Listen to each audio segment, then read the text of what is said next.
And let's talk about Cat Williams. But no, No, please God, no. Oh, I'm so sick of it's like it's everywhere. Listen, he told what he feels is his truth, and that's all to it, man. I don't know anymore. Some shit could be true. I mean, he got receipts, and then this is the internet, so you can't hide them. I had a feeling that Steve Harvey was wearing the damn fucking man wig, whatever the shit, toupee. I had a feeling because that shit was too fucking sharp, man. Back then, like motherfuckers used to be jealous of that damn high top fade he had. Like, yo, this nigga cut all the afro off and just cut the sides. That's too perfect. No, and it was picked perfect. He had no naps, no naps. He's a goddamn lie. I mean, people Come on can now. wear people can wear a man weave now. No, they can't.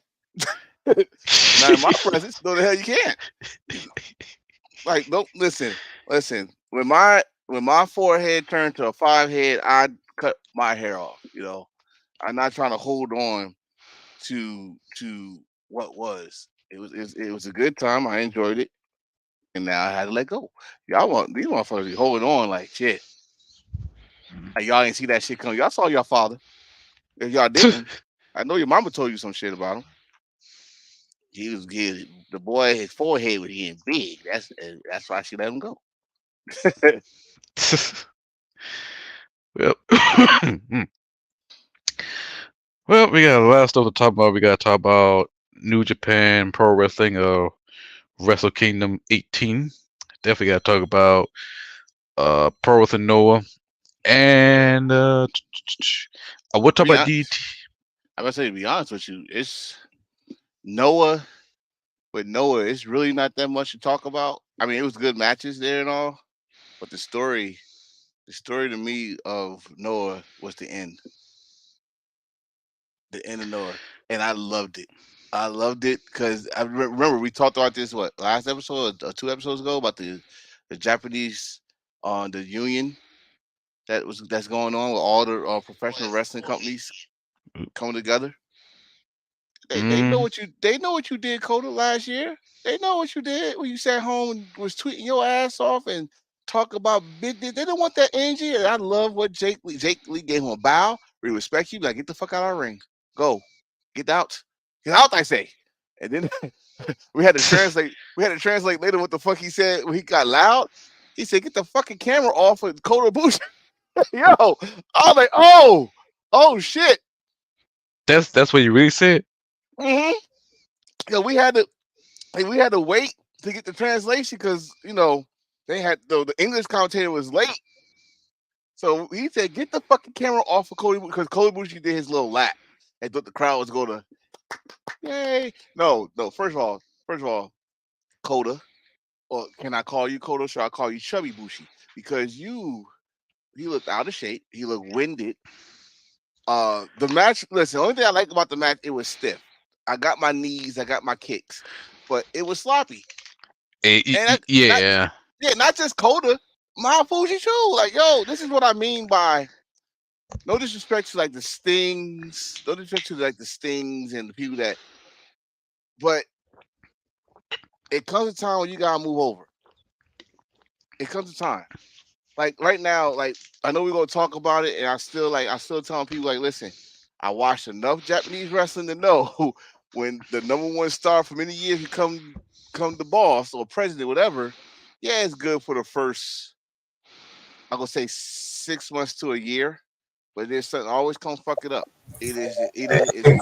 You're Hey, what's up, y'all? either Hello. either it's the booking decisions or whatever. And the first night of Wrestle Kingdom, I already saw it. Hmm. Ace put that ugly ass belt on him so he could say he won every belt in New Japan history. I was like, and here we go. But You but actually called it, by the way. Yeah. right, but New Year's Dash showed me which direction he's going, which is Yep. good. We're gonna go to But places that New Japan has never been to or haven't been to in a long time. We're gonna You talk about that. know? We're gonna talk about that. We're gonna talk about that, right? So Uh, I just thought we were talking about Noah. It's not really much to talk about in Noah except for the ending of Noah, which was to bow and get the fuck out of our ring, Kota Ibushi. We don't need your energy. We Yes. don't need your energy.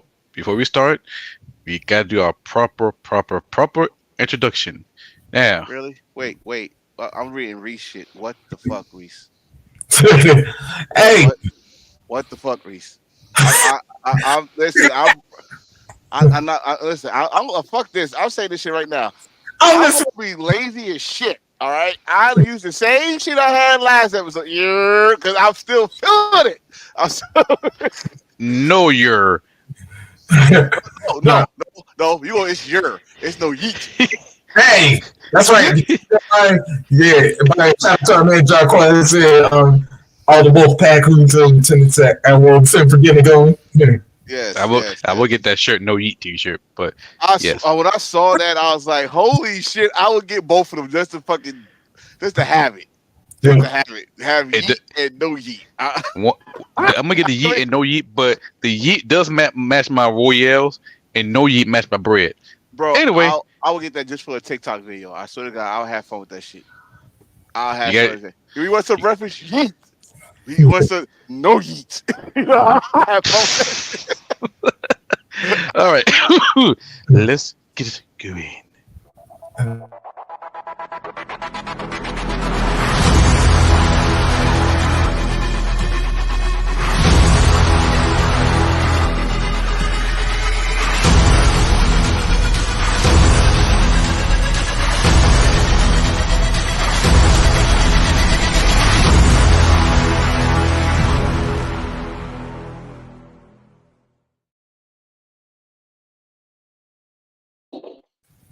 Hello, everybody. Welcome to Embrace Your Thirst, episode 74. My name is Hio Malenko, the man with 1,000 sneakers. Or 1,000 cakes. There's one of them. Yeah, cakes or sneakers, even though I wish I had more. But anyway. Together. Yeah. And last but not least, oh, the Saints! Don't you dare be sour! Clap for your rebels and feel the power! Ladies and gentlemen, it's your boy Big Reese Langston bringing the power of positivity. I think Reese just came from church. He ain't come from no damn world. He came from church. He caught the Holy Spirit. Yes! Yes! We're going to talk about wrestling. Yes. Anyway, but Thank God. so yeah, so we got a lot of stuff we gotta talk about. Of course, we're gonna talk about a little bit of Noah. We're gonna talk about Wrestle Kingdom and also the big main event, Second Chance. Now, why Second Chance? We're talking about Matt Riddle. We're talking about who else we talking? We talking a lot of people who came back second time around.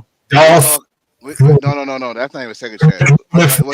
Or whatever it's called on. What he talking about is those that got a lot of the Me Too movements, the allegations of why they was fired, but they still get second chances, or the people that don't get second chances, like Patrick doing his little apology. That too. The villain, it's a good start. But we go. I'm gonna save my energy for when it gets there. Yep. I do got some smoke though. Yep. Because it's 2024, and we gonna do this. We gonna do this for all you. I said this earlier. I think Hill, you heard some of it. I said it earlier about the difference between wrestling fans and marks.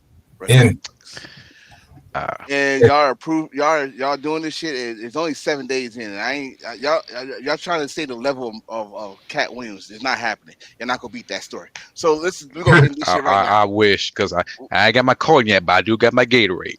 I'm just saying we listen, man. I'm just saying. The energy that wrestling has given this first 7 days has been great. Has been awesome. Has been crazy, spectacular. Let's keep it that way. Let's keep the talk. I know it's gonna be hard. I know I'm doing wishful thinking, but the toxic energy needs to be gone now. It really do. Yeah. Because again, I'm gonna remind you of two things. One, we can go back to having one company, and two, we can go back to the pandemic and we don't get to enjoy shit at all. Yeah, we ain't one. So wrestling has been good to me these last 7 days. I like the energy I'm seeing. Either way, I mean, good or great, because I haven't seen bad yet. Not to mention, there's still some come up because let's not forget. In a little bit for 2 weeks now, I believe. TNA officially marks its return. Oh, I gotta remember what I'm date. sorry. It officially marked its Oh, return. no, it was this Saturday, actually. It officially marked its return just morning. Yep. I saw that X Division title. I was like, yeah. Ooh, bro. I bro. want it. You want it, bro. They got no, you'll have that title before the pay-per-view. I'll tell you right now, I might, definitely Hill. But I might change to just take the TNA off and put DMX on just to piss off people. They got the X already on. I just piss off. Yeah. Oh shit. Yeah. I'm like, how dare you? How dare you? I'm just saying. But let's get to it. Let's get to it, man. And let's just go like straight into it. Of course, the first. Yeah, let's go with the first big event, the first big supercard of the year. Yep, Noah. Yep, New Year's Day. I'm still here. All right. Okay. Great show. Great energy. Not one. Well, I will say not one bad match, but one match didn't live up to the hype. It was the main event match. The Global Heavyweight Championship. Phenomenal hard hitting match. Of course, Tomohiro Ishii. That's a meat fest. My favorite match of them all was the triple threat match for the Junior GXC tag team title. When Damnation not only they win the tag team title, but they had to defend the title because the other team they didn't like what they see, so they defend the tag team title once again. That's right. Just for the record, you said it was the GHC Junior Heavyweight Tag Team Champs, right? Yes. Yeah, that's right. The good-looking guys from Tatsuke and Yohei, of course, defeated Ninja Mac and Alejandro and the defending champions, Dragon Bane and Alpha Wolf of the Golpeadores. There's that. Let's see. Then, of course, that actually started off the main show. And then after that, the remainder of the good-looking guys, Jake Lee, Jack Morris, Anthony Green, defeated El Heel, the Dr. Wagner Jr. Yeah, Vinny Massaro and Titus Alexander, 6-man action. All right, and then 1/3 of the never overweight 6-man tag champions from New Japan, Tomohiro Ishii, defeated Masa Kitamiya in singles action. Then we had Go Shizaki, who, if y'all remember, the defending N1 champion, and defeated Satoshi Kojima. And 18. Damn it, my chest is so hurt for that match. Oh, now, Lord. Then we had a tag team action. Then we had a women's tag team action as Haruka Umasaki and Mayuki Takase from Luminous defeated Nagisa Nozaki and the Great Sakuya. I am happy for that. Because Great Muta been teasing this shit for I don't know how many months. He's spitting in baby dolls' faces and all this shit, and we finally get to see his daughter. And I was like, "Damn! I'm glad she don't have no like mask. I'm glad she was doing the paint and stuff." But I want is this gonna be on Noah or is this gonna be on the Yoshis or what's gonna happen here? I'm going to say it's gotta be both because I know Noah's not planning on having no women championship title unless they do it, but I do know this. I like it. I enjoy what I see. She's stunned like her daddy. I will say this though. I do expect her to do some big things at Yoshi Pro Wrestling. I think she belong over there. and she could do some big things. Muta starter. Yeah, hmm Okay. yeah. So Now, I do see. even though people, I think they're gonna do the same thing with how they did Casey Moto, Great Muda Yeah. separate. Because for shout out to our boy, if you watch Hill for Wrestling podcast tonight, he's gonna be on the light skinned guys, and he taught me something about. She's actually been wrestling for a good couple of years already, so it's not her. That was not her debut. So she probably did what Casey Moto did when he was Great Muda. Separate. It's a separate entity, like a separate wrestler. So yeah, I'm definitely interested how they gonna do her, or how they gonna book her this year. So I'm gonna keep an eye on her this year. Big things. Yeah. Big things. Oh, I Yeah. wanted to say something. I wanted to say something about the triple threat that y'all was talking about, or the GAC Junior Tag Team titles. So I was confused for a minute because when you say it's a difference between triple threat and three-way dance. Three-way dance is usually the elimination. So Yes. when they said three-way dance, I was like, well, they right. They were like, oh, the match. I was like, no, it's not. They pinned one team. They got to pin the other team. And I'm so glad they did that because there's no shadow of doubt now because they beat one team and then they beat the actual tag teams, the actual tag team champions at the time. So I was like, wait, is this a triple threat match or is it three-way? Now looking at the thing, it says three-way. So I was wondering why they was like, oh, the match. Oh, like no, it's the fuck, it's not. I was with the no, the fuck, it's not. It's not over. What the fuck y'all doing? Put the music down. Let's go. So it was great seeing that. And of course, one thing goes, I think you already said it. Jake Lee coming out. I think he came out like Assassin's Creed character. It was like that was a theme this week because him and Will Ospreay did the same fucking thing. Will Ospreay did it better. We're gonna talk about that later. But But he had the barnacle and the coat with the tie. Like what the fuck? Jake Lee for GAC champion by the end of this year. I'm calling it. hell no, I say end by spring. I said he got to the end of this year to get that title. I mean, it could be he can have it. He can get it next week. I don't give a fuck. He gonna be champion again. Don't care. He's done it before, so Yes. So, and remember, this was his anniversary. yep. That's when he debuted on the new year. Yep. Oh yeah, it's true. And by the way, just a give the respect to the to the rest of the good looking guys. Of course, Jack Morris, the double champ, being one half of the GHC tag champs, and of course the GHC national champion Anthony Green. All right, let's see, and then also Ninja Mac, the GHC hardcore champion as well. Well, so just pick that up. All right, also singles action. We had Takashi Segura taking on Olga Sasaki. Yeah, I got a question. I'm actually trying to say some. No, I'm not seeing it anywhere. So I was trying to think because, like, a lot of times, anytime I hear Sasaki in wrestling, I keep thinking if anybody's related to Kensuke. So I don't think so. You never know, though. You never know.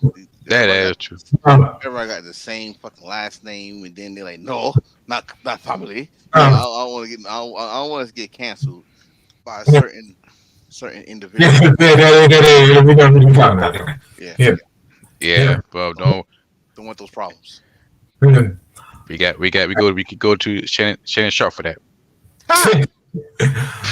All right, and then of course, in tag team actions, Zack Sabre Jr. and Yoshinari Ogawa defeated Hiroshi Tanahashi and Hayata in a Wrestling Symphony tag team match right there. Of course, this was before what happened a couple days later, which we'll get into that later. Junior heavyweight title, Daga successfully defended against Eita. He dog walk his ass. I'm about to say, Daga like beat them. I'm trying to get fuck that. We on YouTube. He beat the living sushi out his ass. He whooped. He dragged that motherfucker from one stop sign to the other. He Listen, man. You Listen, know, hockey bombs. listen. How about he beatboxed his ass? He beatboxed his ass. He whooped that. He said, "Happy New Year." That's Bro, like I was about this close to come on, come on, Craig, get up, Craig.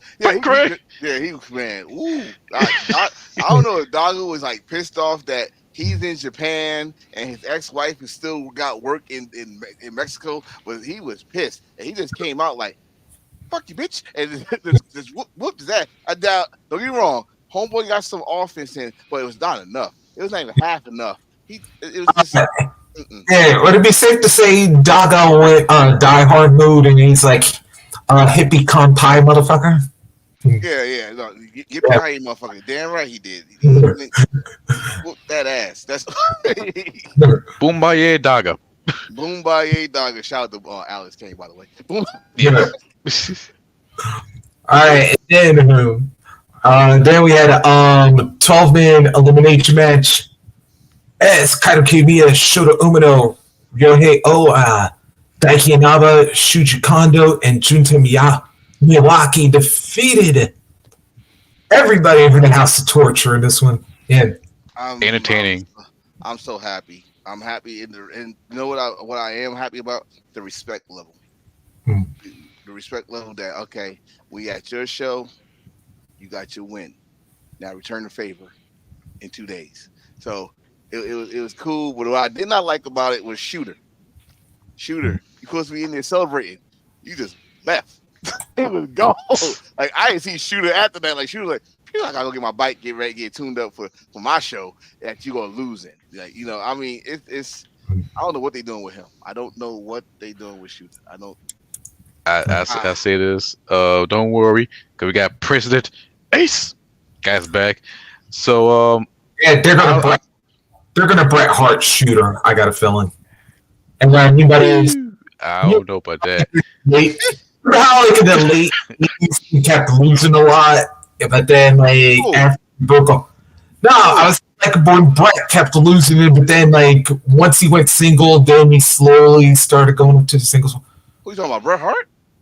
Yeah, that's what I'm saying. Bret Hart was a 2-time tag team champion. There's no such thing as losing. As you come from tag team division, you claim that, and then we win the Intercontinental Working Man's title. We became the Working Man and the leader of the next generation. And he's not Bret Hart. I'm going to tell you right now. I know you're talking about. I know what you're saying. At the beginning of his career, yeah, that's everybody. We're talking about you. Y'all put a pedestal on these guys. Yep. You know the fucked up part, the real fucked up part about it. The last guy that came back from excursion got a better record than you, percentage wise. Because he didn't wrestle as much as Shooter, but percentage wise, he got a better record than you. And he's not one of your fucking Three Musketeers, but he beat one of your new Three Musketeers. And we're not even gonna talk. We didn't even talk about that show yet. And I really want to talk about it because it was fire. I mean, I almost woke up this whole house. It was fire. But we're talking about Noah. So let's go. I'm sorry. But that's all right, and then, of course, the double main event for this one, Kano successfully defending the GHC Heavyweight Championship against Manabu Soya. Strong fucking style. If you like strong style like I do. That was. Did we even mention ECE match, by the way? Yeah, we did. Okay. Those two matches, ECE and Homeboy. I'm not gonna fuck up his name. I have much respect for Japanese wrestling to fuck up their name, but they was Ricky Chojin's disciples. If you think about the Ricky Choshu and what's his name disciples, the old school, and they really run the old school. Oh yeah, that main event. It's like motherfucker, you was like they was out in Congo last year. Like they was not teammates. That's how hard they was fucking fighting. Like they was not even fucking friends at all. And he those kicks, boy, I swear, it put hair on my chest. It's like it was brutal. It was spirited competition. It's for they're gunning for each other title, and it wasn't personal. That's one thing I would take away from it. It wasn't personal. They shook hands. They gunning for the world title one another. Well, I put that match of the year candidate. Already? I'll say Already? We only 7 days in, you already gonna put in the Canada match of the year? I would say match. I would say match of the month. That's what I would say. I would say just say match of the week. Oh, that's tough. That's tough. That's what I'm saying. Like I mean, this is the thing. I don't want to put too much pressure on us because something's gonna top it. Yep. You know what I'm saying? So, this is just the first week, and something's gonna top it. You know what? You know what? Wait. You talk about where's my damn flag? Oh, there it is. Yeah. You're not gonna drop no flag on the opinion yet. We're not doing this. No. The the reason I said because 2024. We're not doing this right now. No. The reason I say because I thought about it. DT, but I dropped some bangers this March. I think Judgment, the 5-hour show. But go ahead. I see what you're saying. You see what I'm saying? It's like it's too early to say match of anything. If we say match of the week, if I say that's match of the week, and then we didn't even talk about Wrestle Kingdom yet, and we didn't talk about thing though is like some people, like some matches get so good that they kind of hold up, and then it's like, yo, if you're setting the tone on your first show of the year, then it's like, well, y'all better deliver like throughout the rest of the year, then, because I'm like, because that's your Omega Ospreay. No, and that's what I'm saying for all companies. All companies, your first show need to knock it out need to set the tone. WWE first show was Raw. They set the tone for them. New Japan was Wrestle Kingdom. They set the tone for them. Noah with the new year. Noah set the tone for themselves. DDT, Stardom set the tone for All Japan. Set the tone for a whole different reasons, and I want to talk about that. I didn't see the whole show. I'm gonna say that right now. I didn't see the whole show, but I did see the match I wanted to see. Yeah, and they set the tone for them because of what future things gonna happen in Japan and working relationships they got in the States of all the Japan companies. So and Taiwan too, and Taiwan. So I'm thinking right now, everybody step to the plate. Everybody. That's good. That's what I was saying earlier. It's been like a good damn week. I know it's gonna be some people who have some naysayers here and that, whatever, but that's okay. It comes with territory. But what Noah did on their first show was said, we're going back to the basics. We're going back. I'm gonna kick your ass so hard, preparation go come off your back. I can't say all the matches now. No. Well, we know what match I'm not gonna say that. Yeah. But what that match did was also said this: make sure you bring the right outsider to the fucking fold. Yeah. When you do these crossovers, because it's gonna be major crossovers gonna happen this year. Sure. Not just knowing New Japan. It's gonna be some All Japan there. Or It's gonna be some DDT there. It's gonna be some. Mm-hmm. It's gonna be some. Oh, I forgot the other. I always forget that damn company is on Universal Universe. But Gambare, Yoshi Pro Wrestling. Oh, it's gonna be some of them. It's gonna be a lot of crossovers, especially when they do all together again. Oh my god! So, what that match proved to me, like you just can't have anybody come over here now. Yeah. You had the president. You had Zach. You had Ishii. You had Shooter. Good, but y'all wrong in Kota Ibushi like that's supposed to do something. Man, like we forgot what the fuck he did last year. Event, yeah. Bro, well, I saw Kota Ibushi. Man, let's go all the way back. When Kota Ibushi comes in, I'm thinking, okay, this match could be a banger. This match could be awesome. This gonna be, set the right tone. Man, when he start that match, he wrestled like Bobby Brown, the new edition. Today, Bobby Brown. Try to do all the steps, but can't. Bro. Boy, it was sucking the air out of. He was. And again, when it came to straight up, yeah. But when it came to movement, there was no time. And this is not Mount Fuji Kota Ibushi 2014, 15, 2010, 2012, something like that. When they was the Noah thing and stuff like that. And New Japan, Super Juniors, all that stuff. It's not the same two men. And people gotta understand when I say this, I'm gonna get to another thing that happened sooner or later. But yes, these matches they say dream, but they can come nightmare real quick, real fast. Oh yeah, WrestleMania. We're gonna talk about that later. But yeah, Not just WrestleMania. It's just wrestling. Period. Like y'all throw these words, dream matches. Like motherfuckers like fall asleep and they dream about these. Yeah, I dream a lot of matches. Well, I got common sense. I like okay, yeah, we get what I want, but then I gotta look at it like, okay, that's not the guy that was the guy 15 years ago. Okay, this ain't but the same Kota Ibushi that was doing fireworks off of damn cars and doing fucking moonsaults off of soda machines and shit like that. This Kota Ibushi is a little slow, a little older. He still think he got it. He botched his own signature move. that's what disappointing. The apron to the corner moonsault. He botched that. I think that's why he fucked up his ankle too. So I think Kota Ibushi need to take a break. He needs to take a break, get his body into some type of shape, and he got to change his. Another thing, people got to understand, you got to change your move sets because you can't do what you used to do 20 years ago. Some people can't. I mean, honestly, let's keep it real. Jericho is not Jericho back in 1999, 2000. Yeah. But dude, he changed his move set. Yeah, he still do the Walls of Jericho or the Boston Crab, whatever you want to call it, or the Moonsault. The break the walls down, the walls, whatever, Walls of Jericho. He still does it. He still does it, but you don't see a lot of fucking Gerald. The Gerald Salt and all that. You don't see all that shit. You see it once in the blue moon. Like, look, he brought out the Hurricanrana that he haven't done it. I don't know how long. He brought it out. Like, I can still do it. Like, I go do this shit every fucking week. Yeah, I know. Yeah, every week. But you gotta think about it though. When people see you in the ring and you supposed to put your best performance, fans expect that, okay, I know this guy can do it. I know this guy can pull some dope matches. And then you come up short, people look like, well, goddamn, bro, like, how the fuck you can't pull this move off?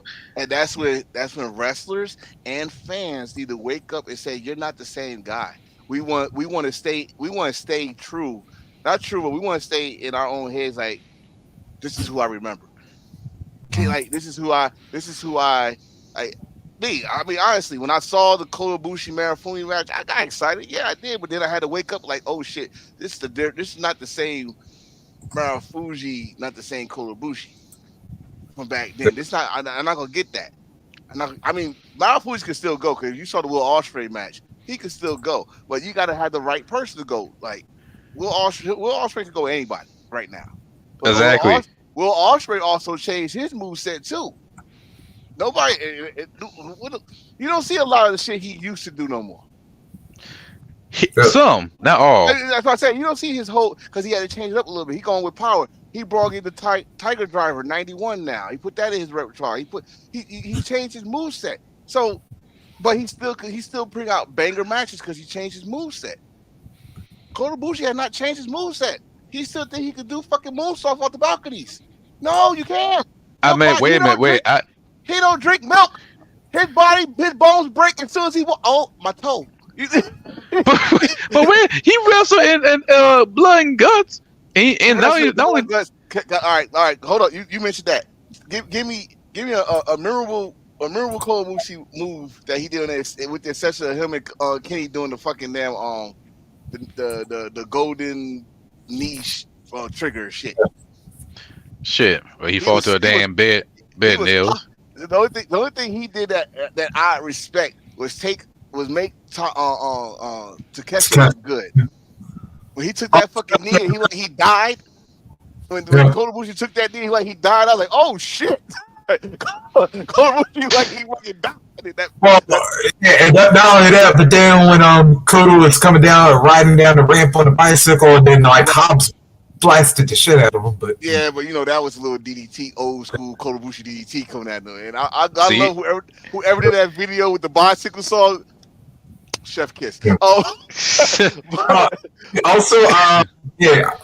By the way, I was just listening to. Damn, we got a lot of January birthday stuff on this card. By the way, happy birthday, Kano. Who, by the way, I just thought something. That man can never lose at New Year ever again.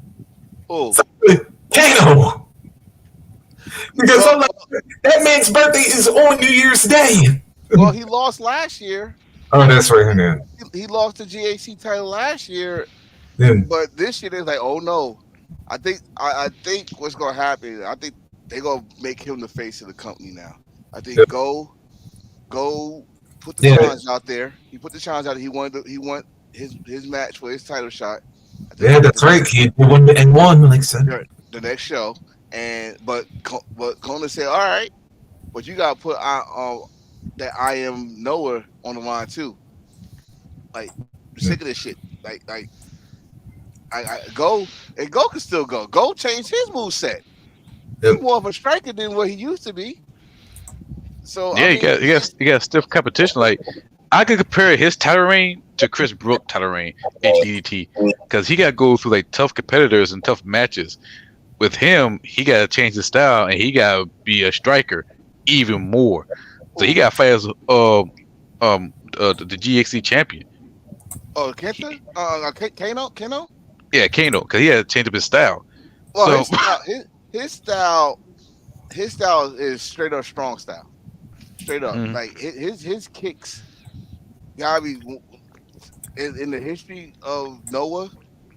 He gotta be up there in the top 10, like where Kenta was with his kicks.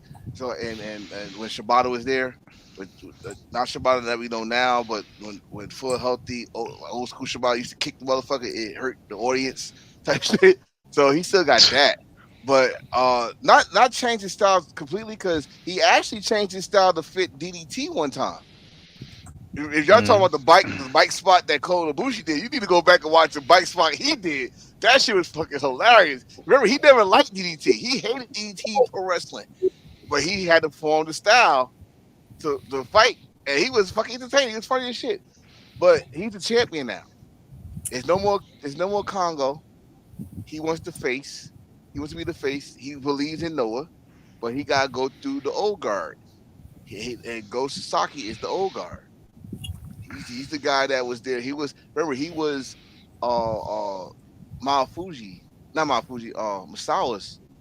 disciple. He was his young boy.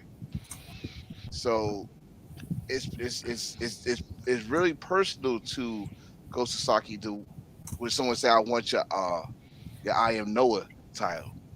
Like that's a big deal. That's a big deal. Especially for a man that passed away in a Noah ring.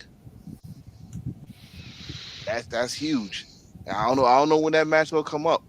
I gotta look at the schedule, but I want to see that match because if Go Sasaki give him that, this might be a huge step for Noah. Start relying on the old guard.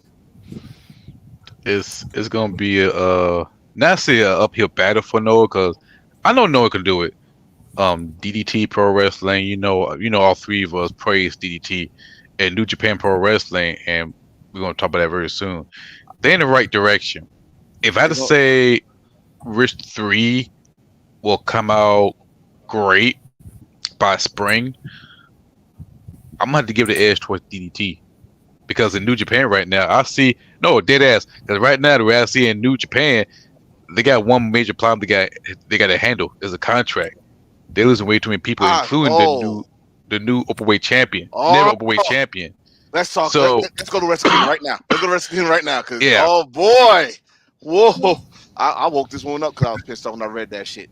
So all right, Wrestle Kingdom. All right, Wrestle Kingdom started off with an pre-show. Had the New Japan Rambo, the Final Four. Yeah, Great-O-Khan, Toriano, Yo, and Bone Soldier Taiji Ishimori. Of course. All right, then we get to the main card. It started off with the junior heavyweight tag team titles. Catch 2 become two-time champs as they defeat Joe Maloney and Clark Connors. I love that match for two reasons. It went back to a demon. Yep. EJP had to be a demon, and and think about it. It reminded me of when Finn and Chris Devitt came out the casket, but this motherfucker came out. And bro, He looked like a Roman demon. A Roman demon. If y'all know what Roman is, y'all know where I'm going. But the Yes. fuck that he did this, Yep. and this, I hate the cameraman. Whoever the cameraman that missed that spot, you fired. He spit the mist up in the air, and thank God for Maloney for making that facial expression like he was really scared. Like, what the fuck was that? I was like, oh, you Maloney.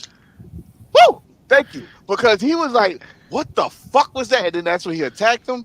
Oh, I love that match. For even Francisco didn't know what the fuck was going on.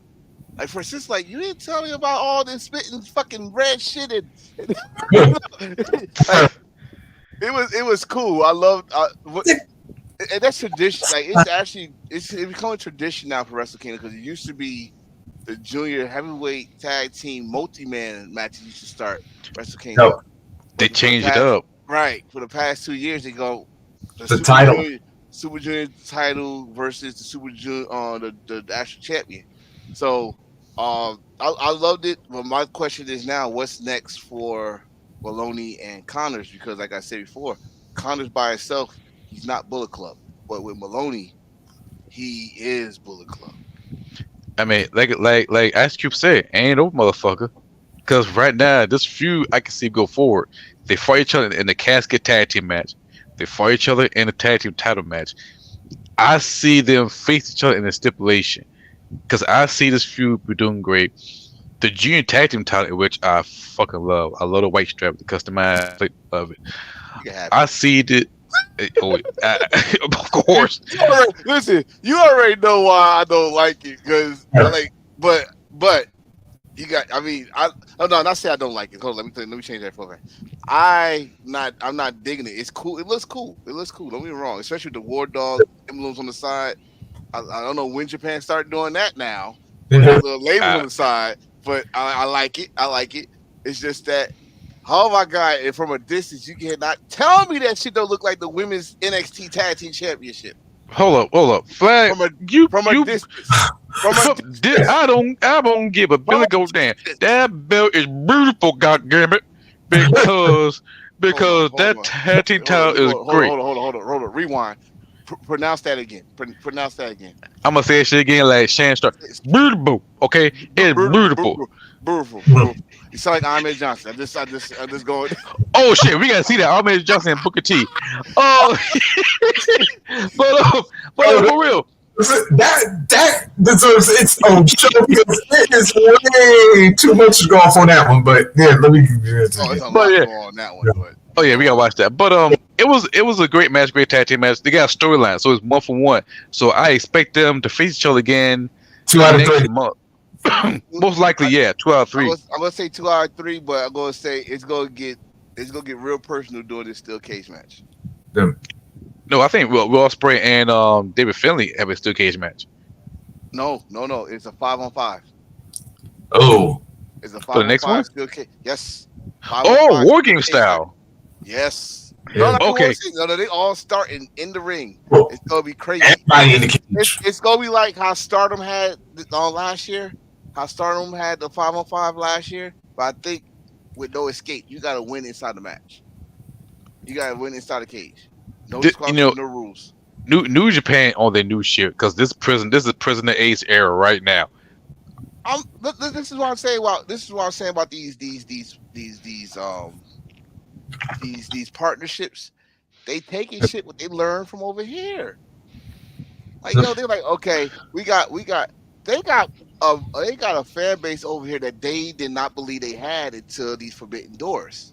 Like, motherfuckers over here know your guys. They know your roster. When us in America can sing Suzuki shit word for word, and we don't know a lick of Japanese. We don't know a lick of Japanese, but we know that word. That's on word for word. We know when Okada does this, the camera goes zoom. We know all that. We know goddamn it. We know when goddamn when LIJ come out, we know the roll call. Goddamn, we are part of your fan base. So you want to please. She's sure with the Go Easy. Who else got like a hell? Even though like It was after he retired. Shoot, hell, we didn't even sing Liger's theme song over here. We sung Liger's theme song. We sing Tiger Mask W like we watch. Well, my wife does. Well, we watch the anime. We know this. Go. We know this shit. So we are just as important as the country itself, Japan, when it comes to New Japan. And I wanted to say this I wanted to wait till you finish because you said the 3, and I'm not gonna forget All Japan. Yeah. All Japan is about to do.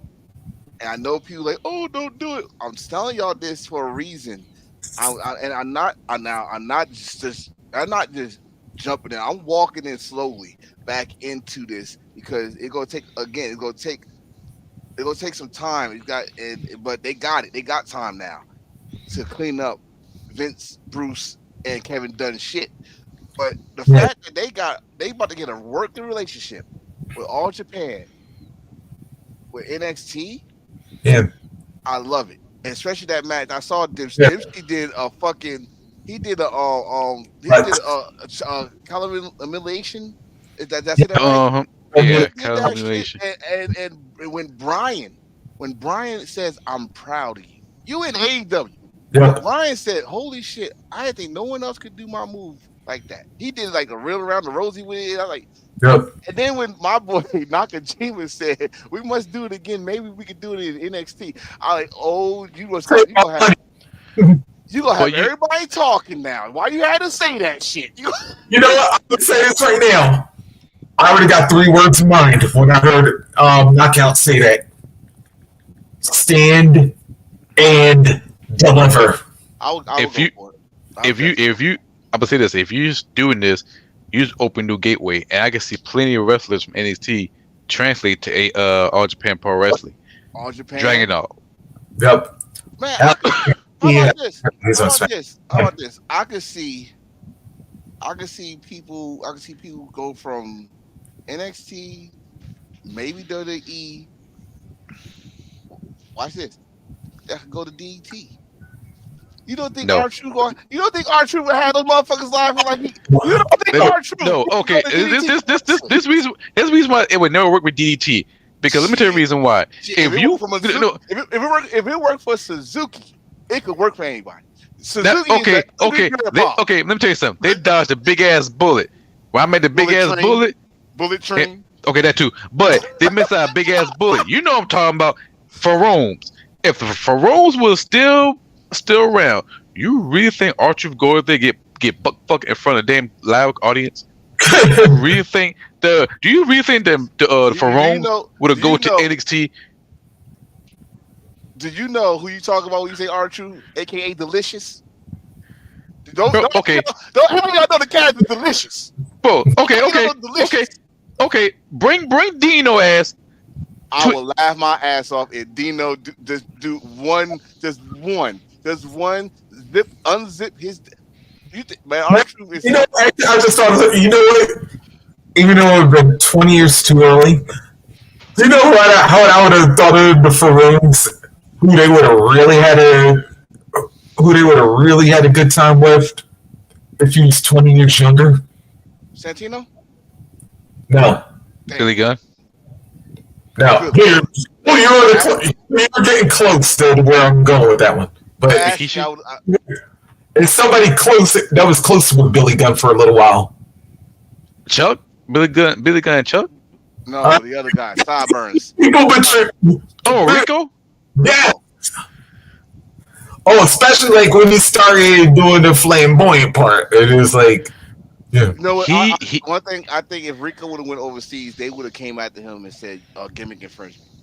No, it won't. He will be iron heavy metal champion.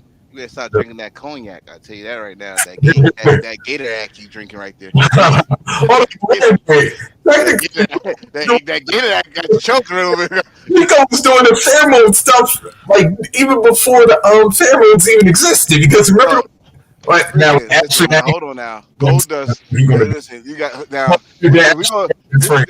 that'd be a whole other episode of who did what and who stole what. Yeah. I think right now, Goldust, and No, Rizzo wait. stole from my man that we found out about England. Yeah, streaks. Yeah. Oh, yo, what's up, Uncle Jack? Appreciate it. Tom ETV. So, Oh, do you got any comments on the YouTube page? Yeah, I see it. Shout out to Uncle Jack from behind the scene. Great great product. I love his show. Big shout out to him. Sean Price, what the fuck you talking about? BT NBC ish. What does it mean?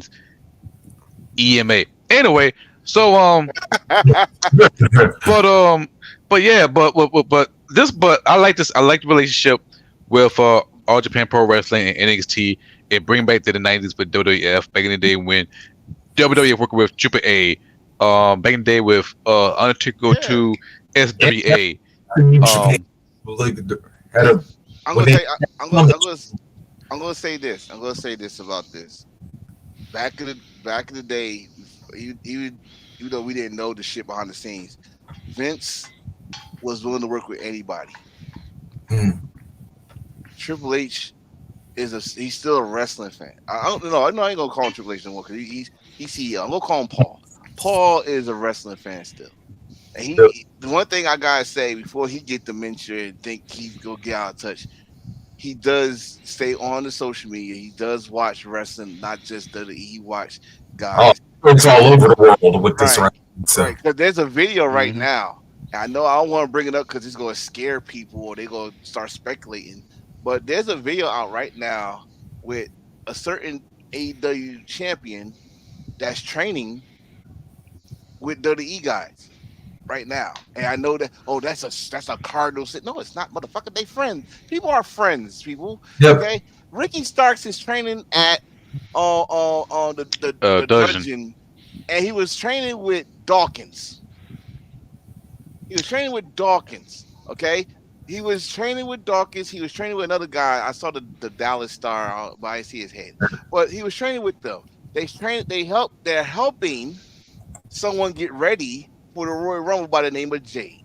Because that's when she's gonna make her grand entrance. And y'all better not fumble this grand entrance. I swear to God, y'all fumble this grand entrance, y'all gonna set the bar so low. But you can't because we're gonna talk more about what I said yesterday tomorrow. But back to the Wrestle Kingdom, because we all on tight. We was on the tag team titles. Yes. Was it, like I said, great match, great way to start the actual show. Yeah. And like we said, the rivalry is not done until this day. The steel cage match is February 11th, which is Will Ospreay's last day in New Japan. Right. Yeah, and then then next up after that, keeping the championship theme, of course, the ace and our president, Our president. in the new world, Hiroshi Tanahashi defeated Zack Sabre Jr., ending his exactly 1 year reign as champion. I love it. 2 year. 2 years. Damn. He had that ugly ass belt for 2 damn years. And was it 2? Oh shit! Yes, yeah, it was. First, he beat Ren Yura in the finals in the Wrestle Kingdom. Yeah. Last year he retained it. Last year he retained it. I forgot who he went against. No, last year was the finals of the tour. Yes. No, he won it 2 years ago. Last year he was already champion. He won the 2 years ago. Came into existence in 22. Go look it up. I swear he had that shit for too damn long. Oh shit! I could have sworn he had it for 2 years. He won it. He won that ugly piece of shit in 2022. And I could have sworn because I was like, the rules of it is still. I don't think the original rules of it exist. Remember, it was a 15-minute, and again, the belt was supposed to be for the young guys. Okay. Yeah. So, Zack Sabre Jr. won the title last year. He had it for that long. My bad. But he did. He defended that shit more times than. Never mind. I ain't gonna go there. Oh, Yeah. I mean, yeah, he do. I gonna go there. I gonna go there. But the thing is, the thing I do got, I swear, I do it again. I keep on saying this because people gonna think I'm that belt, though. they gonna think not even the belt. No. Because people think I'm bad mouthing Ace when I got the utmost respect for Ace of what he did for New Japan. Excuse me, for New Japan. It's just that history beckons in Japanese wrestling more than any other wrestling company. When you put legends in charge of New Japan, All Japan, Noah, hell, They, remember FMW. Yep.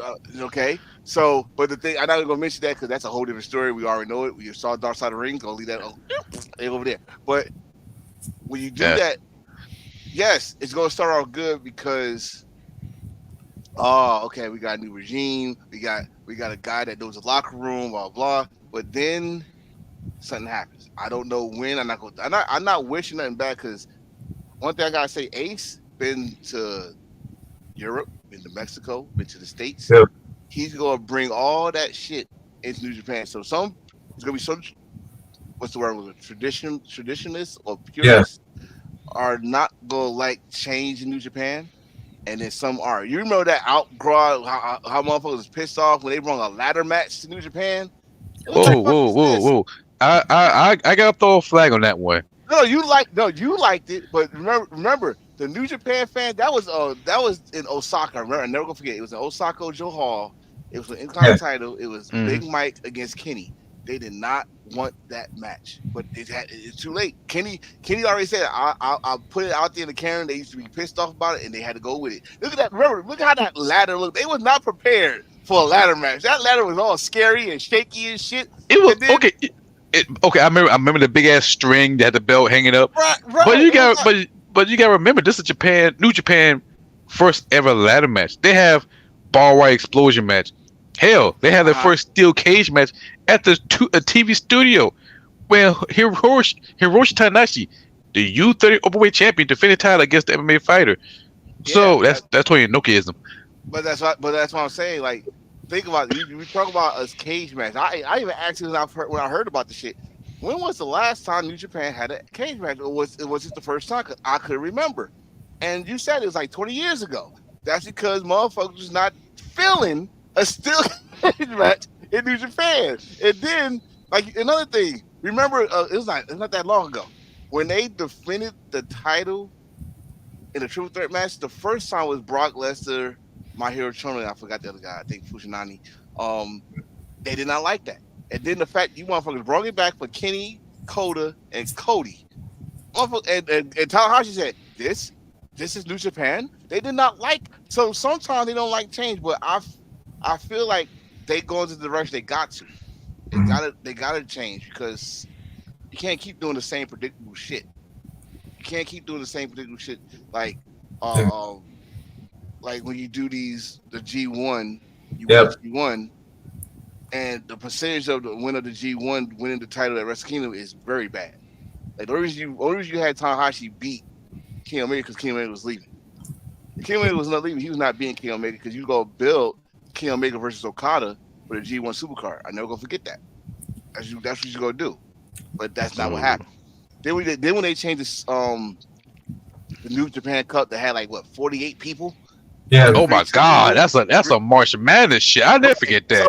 So it's like one thing I gotta give them credit for. They try new things, but then sometimes they listen to the fans and say, "No, this is not New Japan. Nope, I don't like it. No." And then shit. No. But I think I give Tanahashi this credit. He gonna try this shit. I just knew, and I called it on the show. He's gonna win that belt so he can say he had won every single belt New Japan has ever produced, which he has, except for the junior titles. Yeah, because he never been a junior. The motherfucker was big as hell when he was a young lion. So I'm just not excited as everybody. I'm not excited, but I do wish him well. And I think he got a good roster of people. but he's letting some key people leave. And we're gonna get to that real soon. Please say, are we? Yeah, we'll get to it. And yeah, coming up, just good to rest of the card. We had Yuya Uemura. Speaking of people who just came back from excursion region, he defeated Yota Tsuji. I like the match. Great match. I think I'm gonna agree with Rocky on this one. It's a future. It could be a future main event at Wrestle Kingdom in the Tokyo Dome. It could be. I'm not putting too much pressure on it, but the way they was going at each other, like that's gonna be the rivalry. Not like you got Shooter against Ren, and you got Yoshi against Yoda. That's his name, right? Yoda. Like Yeah. I call him Wildfire because that motherfucker was like he got the Dolph Ziggler hair. We gonna get to that too. Oh, he got the Dolph Ziggler hair and it got flowing like a goddamn novel, fucking book cover and shit. Watch Tommy Rich asking, somebody say something about get fired up. Yeah, I mean he good. I mean, but the match was fire. I gotta say the match was fire. Like you see, we already know how good Yoshi is. Yeah, But He could be a champion. It's like he got all ingredients. He could be a main event world champion. I hope his reign much better than the former world champion, which we're gonna talk about that very soon. But yeah, bright future for both of them. Yeah. And next up, at Tag Team Actions, Evil and Ren Narita from the House of Torture defeated Kaito Kiyomiya and the Japanese badass, Shota Umino. Evil. Is it a Japanese badass? Hey, come on, man, what are you waiting coming down with that motorcycle? You know what, man? I thought I was expecting to hear Limp Bizkit rolling in like Japanese or something. Shooter is about to be on my Yoshi list, man. I ain't gonna put him in my Hanare because that's no, not doing that. No, no. No, I'm not doing that. But my Yoshi, like, yo, dude, they put a lot of stock in you. More than the others. Not because you Red Shoe son, but they put a lot of stock in you. They made you look like fucking Tanahashi when you post like honestly, fuck this. We're black, okay? What the fuck is a roughneck? Is the roughneck supposed to wear bright ass colors and shit and have long glorious hair? Yeah, he trimmed to get a fucking bob and look like fucking Logan Paul, but still, he still look like Tanahashi. No. I waited a whole year for this man to do something, and like, he gonna have his moment at Wrestle Kingdom, and this motherfucker come out with a motorcycle, art, as a Rough Rider. I am very offended, and he had an art. He looked like a lion fucking tangerine with an Elvis outfit on and shit, the Elvis impersonator, and then you're calling your stuff a roughneck and you carry around Jon Moxley's Death Rider jacket that don't look nothing like what you got on. You are Jon Moxley's pretty much young boy. Yep. Okay? You need to get angry. And you know what was scary about this is? I actually like the end of the match because the camera panned on him. Y'all see that smirk he had? Yeah. Like evil side smirk, like, oh, okay, I see what I gotta do. I hope so. Because if you don't see what you gotta do, you're gonna be like Yoshi. Yoshi was every year. I'm just happy to be here. Until he woke up to the pan like, oh, I gotta go somebody's ass. And now Yoshi's like one of the best in the company, especially with those shops, man. God damn. His time is coming. I mean, his time is coming. Even though he coming out like Prince from Purple Rain, but his time is coming because, like what we all saying, patient. And for this one, he got all the characters, got everything neat. Now, two things I can see him. He either pops up in DT or switch up, become a heel, and go for his. I can see him be a KOPW champion. I can't see him be a TV champion. I can't see him be any other title but the KOPW champion. If you do that, the world is yours. But for him Bro, he got potential. He got it. Now, Uh, House of Torture, the son of Strong Style, Oh, oh, I the like House of Torture is the Hot Boys. They're the Hot Boys of New Japan. Because right now, they uh, win some goals. Well, he is a former champion. I think he was the first one to win the 6-man tag yeah, title. So Yeah. he's a former champion.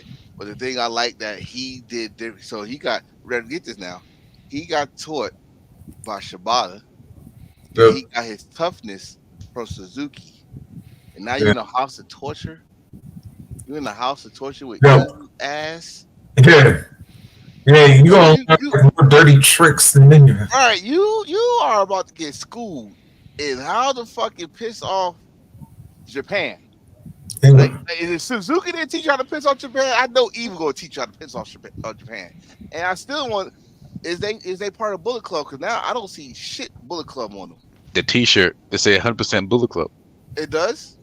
Yeah, if you go Pro Wrestling T, it say House of Torture with Evil and Dick Togo, it say 100% Bullet Club. So they're part of the Bullet Club. Okay, I gotta see that. Mhm. But still, that shit, the way they treated Chase Owens in that damn rap, they look Bullet Club. Mhm. It's But tradition. I like that. One thing I do like that they keep that house torture. You know what? Let me just call them hot because that's what it is. HOT hot house torture. Especially when Peter's around, and that's Yeah. So oh my goodness, did she come out? I did not see Peter. Did she come No, out? let me know. Don't Peter need to come out with house torture. What are you doing? Peter, if you watch our show, girl, please. Oh, come on, You about to sound like Spike Lee now. Please, baby, please, baby, please. please, please. Please. Oh, they missing that wheelchair, the Spike Lee wheelchair moment. This slap to the camera. Please. But I mean, I love that the House of Torture won. Like I said, they got their win back for what happened to them in Noah. So yeah, that's all I really want to say about that. But of a shooter, you gotta this year. I don't know when, but you gotta. But at least for Moxley, the one thing I'm glad he don't do that he didn't get from Moxley was bleeding. Yeah. And that's all I No. gotta say about that. Yeah. Yeah, I was about to say, yeah, shooter, if you started bleeding, yeah, that Tanahashi guy job will go away quick. Yeah. Next, yeah, Tone's favorite match. Because for the fourth time, Tamatanga is your never openweight champion, defeating the Last Dragon and Shinatagi. I'm happy and sad at the same time. Yeah. I'm happy that match was fucking fire. That match was fucking shout out to Joe. Chef's kiss. It was fucking a never openweight title match you could be proud of in Wrestle Kingdom. Yes.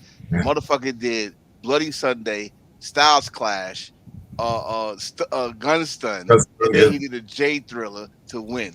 And the Shingo, bad motherfucker. Now this is why I get sad. As soon as I get watch another match, I get a post where this motherfucker talking. This is gonna be his last year in New Japan, his last month in New Japan. Oh, shit. Tamatanga. This is it. Like This once is that month. once January 31st hit, he's the free agent. For me, I'm a big fan of Tamatanga. He made the never openweight title prestige. That's one thing. Number two, he did say in his post he want to wrestle close where his family is. His family, because he don't like to travel that much. I'm starting to think we're gonna see that title going to either AEW or Impact.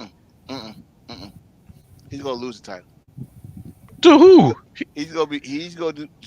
This is why I love when you got people that was born in the wrestling business and knows about fucking respect. Tom was gonna lose the belt before he leaves New Japan out of respect. He's not gonna do a Nakamura and go out gracefully as champion and then had to vacate the title.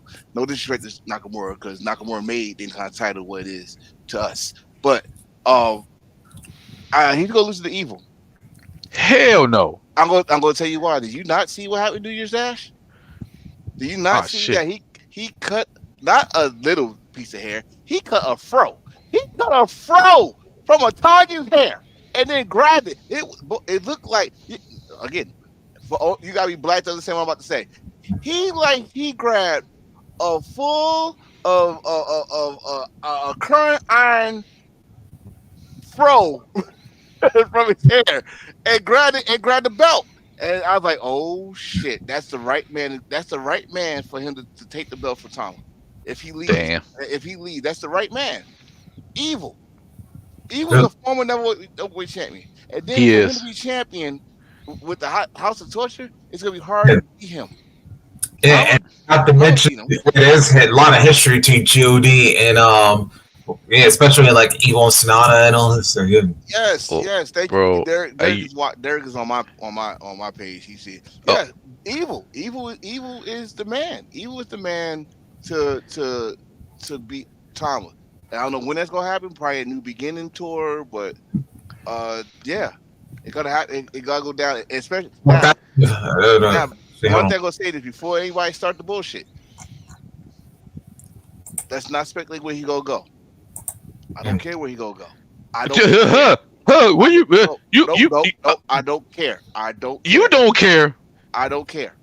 I do. Reason why I don't care, because again, before anybody starts saying, and that's why I run to bring the fire, but I'm not like nah. But before anybody say, oh, you go to WWE, if you go to WWE, we know what happens, okay? But again, they on a regime. What you just said earlier, patience. That's all I can say.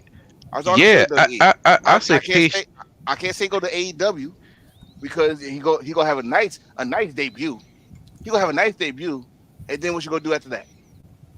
That's what you gonna put him on Rampage. You gonna put him on Rampage. You gonna put him on Ring of Honor, which he got history Ring of Honor, by the way. But still, Ring of Honor he got a better chance. But then what you gonna put on TNA? He got history of TNA. You put on TNA. You going for TNA titles? I mean, I don't care where he goes, as long as I get to see him. This is the thing. This is what I talked about earlier. When I said it on the little group we got with John. I said this. This is the problem. Like, if you're a fan of someone, follow them. Help whatever company he's going to the fuck out. But you're a fan of that guy. If you don't like the company he's going to, fine. But you're watching that company because your guy is there. And hell, you might be a fan of somebody else. But that's why I said this 2024. I don't care where no one goes. I don't give a shit about fucking Mercedes Moné where she go. I don't give a fuck about where Trinity go. If she goes somewhere, these are two things I want to happen: healthy and happiness. Healthy and happiness. Because after that, they are grown as adults. They don't pay me shit. What I eat don't make them shit. What they eat don't make me shit. But I would rather be. If Trinity want to go back to WWE, be with her husband, fine. That's her personal decision. Just remember, baby, it's your decision. So whatever that happens, that's on you. You know what I mean? But if you go to AEW, again, your decision, that's on you. It's not like you gonna come on Twitter or come to our show like, so guys, where do you think I should go? She ain't gonna do that shit. So why the fuck I'm taking it serious? You know what I mean? So I don't care where Tama go. I'm gonna follow him where he go though. If they watered down Tama Tonga, I'm gonna let you know about it. And see, right there. That's the bullshit. That's the bullshit. You gotta water them down in the States. You can't go. Listen, as far. Watch this. If Max go to Japan, let's say MJF. If MJF go to Japan, he could be the same MJF because over there anything could go, right? But he'll get fucked up. He go to Impact. Oh, sorry, TNA. He go to WWE. You're not gonna get the same MJF. Yeah, because he ain't gonna let her be cussing every 5 seconds. Right. And the reason AEW smart, they have Max come in the beginning of the show, and you notice he didn't say one curse word at the beginning of the show. But around 9 o'clock, that's when he want to say shit, because they know 9 o'clock your kids baby sleep. If they not sleep, that's on you. All right. He can get away with Impact. Impact, he get away with it. He'll get away because motherfuckers. If he get away with TNA, it's because let's keep it real. I'm gonna keep it 100. A lot of people especially what they on Access. Yep. Access give you some leeway. hmm They do. Access give you some leeway. Yeah, they get a lot of leeway. But do you want to give people too much leeway? They're not, and they're not police. They're not publicly owned, right? They're not. They're No, not. and Anaheim Oh. Entertainment got TNA. Right. So they're not fully owned. So it's not like they go hurt some damn shareholders or anything. But still, there's still a network. You still work with a network, and they're not gonna have him the same way at AEW. AEW got a contract where they could go as far as the edge of the cliff. They can't jump over the cliff because you saw what happened the last time they jumped over the cliff when John Moxley said, "Get him the fuck out of here." They getting beat. None of that shit. He said, "Get him the fuck out of here." Oh wait, hey, Tony, hey, he can't be dropping f bombs. He can say shit, but he can't say fuck. Or, you know what I mean? You know what? That's the one thing I miss by AEW. It felt natural. That's something we miss about that. You can be yourself without put a muzzle on your fucking mouth. When John Moxley say that, that's just raw. That's one thing AEW. When he did it, raw. So it's like, hey, I don't want to get in trouble for. All right. Remember when he was on commentary? That was he was a guy. He was on commentary. He was watching like a fan. He was cursing his ass off. But you got to remember this. I'm not giving no excuse to nobody. I mean, shit, be yourself. Be wherever you got the money to pay the fine, pay the fine. But you got to remember this. Like, yo, when you go to another company, like, you're not gonna be the same guy. Like, come on, let's see. I know you don't like the guy. You want to call him whatever, but that's not the same nightmare that we saw in New Japan and AEW. American Nightmare. That's now the guy he was trying to be at AEW when the fans was booing him. So I kiss the babies. I'm here for you. You know, give his speech and shit. Like fuck. Never mind, I ain't gonna say he looked like, but you know what I mean. So Homelander. Other name, Congressman Cody. Yeah, he run for office and shit, giving the speeches and all that shit. But it is what it is. But he knew what he was going back to. He knew it, and he had to word it down. Because that's not. And I'm telling you right now, if Cody turned heel, which I goddamn it gonna keep saying to the cows come home, you better turn heel at WrestleMania. That's the only way he gonna win that title. Yep. If he turned heel, he gotta be the Cody that wore the fur coat in Ring of Honor. He might be the Cody that said Bullet Club is fine. I mean, he gotta be that Cody, smoking the cigar, have Brandy spirit people during the match. He got me that Cody. He gave me the Cody that gave that girl at TNA at $20. Said, "Hey, this is 5 times he's gonna pay you." You remember that Cody? You know, we gotta have that Cody. But I'm waiting. But we're not talking about Cody. We're talking about Wrestle Kingdom. Tama Tonga's last month. He said, "I'm kind of disappointed." But that's not the only thing that happened after this match. Oh, yeah. Yeah, that's right. Because in between the Never Openweight titles and the title for the tag teams, a surprise appearance happened when the men, well, actually both the Newest brothers, Ryan from AEW, of course, and Big Brother Nick, a.k.a. the man known formerly as Dolph Ziggler, showed up ringside and appeared for this one. So already some intrigue right there. Question though, that situation that happened in Las Vegas, did that happen first or did that happen after Dolph Ziggler? I'm trying to figure out who stole whose shit, because Dolph Ziggler jumped over the table like my man did the courtroom with the judge. So which one's?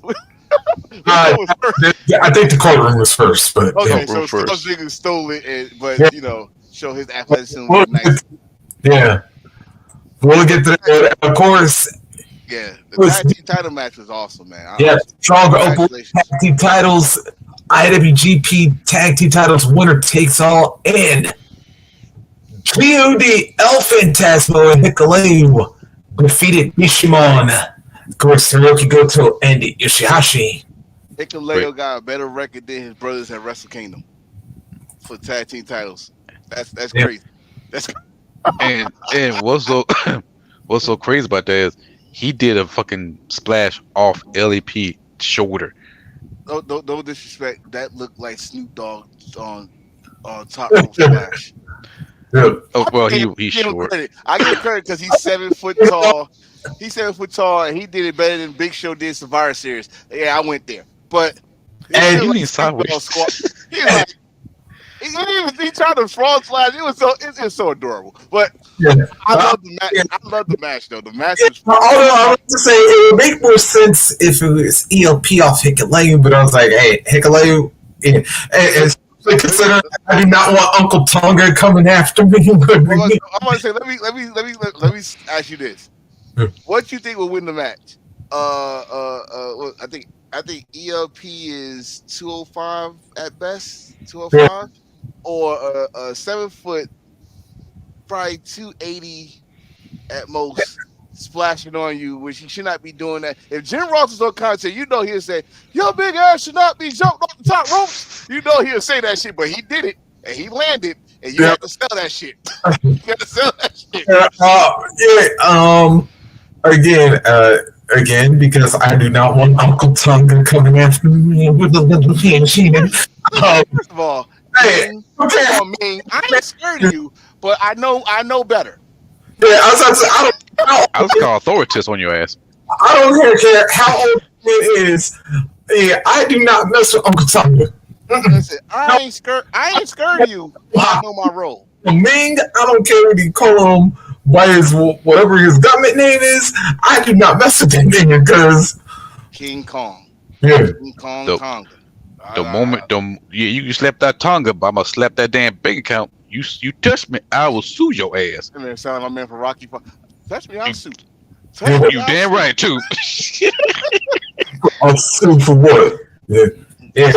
But Give me your WCW money. I know you got some WCW money Oh in your yeah, pocket. you still got WCW money. WWE still paying you. I know. oh yeah, he still got yeah. As long as if they even fucking show a King Haku shit. Come Yeah, on, baby. I also gotta say this to the side though. Can we talk about ELP like within how long ago did he leave the club? Almost He a year. left- Yes, he just after left- last year's Wrestle Kingdom. I think he left around. I think he left around Dominion. I think. Yeah, because I think you know what? It's the exact same time when David Finley came along, Yeah. Yeah. and they had a little friction. Yeah, I think. Wait. Yeah, Dave Finley. So last year, Dave Finley became he came in the New Japan Cup, almost won that. He beat Tama for the Never Week title. Mm. Tama beat him back with the Never Week title. Wow, yeah, that was Dominion right there, right? Yeah, hold on, I'm just looking at it right now. Yeah, it was a Sakura Genesis is when yeah, that they ELP left. So it's a little less than a year. Oh, wait, we got another thing to talk about during this match, or what? Yeah. Or did it happen the next day? I think it happened the next day. So I Next match. Thanks, man. To finish my point though, it's like you think for ELP for in like a little less than a year, he went from being ousted for the Bullet Club and now he's a double champion. And I think what was happening, we said this earlier about Ace being president. Mm. We need to make new stars. Mm. This is what I love about New Japan. New Japan got a dojo. They make their stars homegrown from the dojo. If they bring some people like ELP, who is in Rev Pro, he's Canadian, blah blah, and you got Hikuleo, who's part of the dojo. Which I'm sorry, it's kind of weird calling them Gorillas of Destiny, and I'm Tangaloa, but it's not them. But they won. You know, Goto been there for years. Yoshi just started cooking since what 3-4 years ago. yep. Mm. But you gotta make room for because you gotta think this year alone, you gotta improve on your World Tag League. Mm. You gotta improve on your your Junior Tag League. Yep. You I think they gonna be okay with the Super Juniors, but Yeah. The Super J Cup they gonna bring back this year. You want to bring people from all over on that. Then you gotta improve your G1 because honestly, let's keep it real. even though it's different, this G1 was kind of okay, just Yeah. okay. I, It, s- it I was s- it was this way like this because it had 4 brackets. Yeah. yeah, that's a It big was difference. it was because it had, but it still felt it was okay. It was not bad. I'm sorry. The NBA G1 Climax was better than New Japan G1 Climax. Stop calling it NBA G1. It is, God damn it. But That but fucking in-season tournament should Lakers but put a damn fucking banner up. I'm like, yeah, that's not what Kobe wanted. yes, it That's does. what Kobe wanted. Kobe said Championship. we don't have Kobe said we don't have fucking division banners that we won. We don't have conference. We got banners of world championships. We don't in season.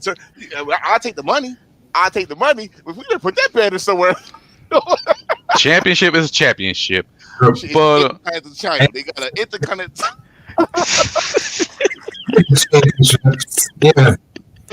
but but, I don't- but I do see big things for God. I mean, yeah, they're gonna beef with the House of Torture, and I don't know how long they're gonna keep that tag team title, but hopefully be long enough.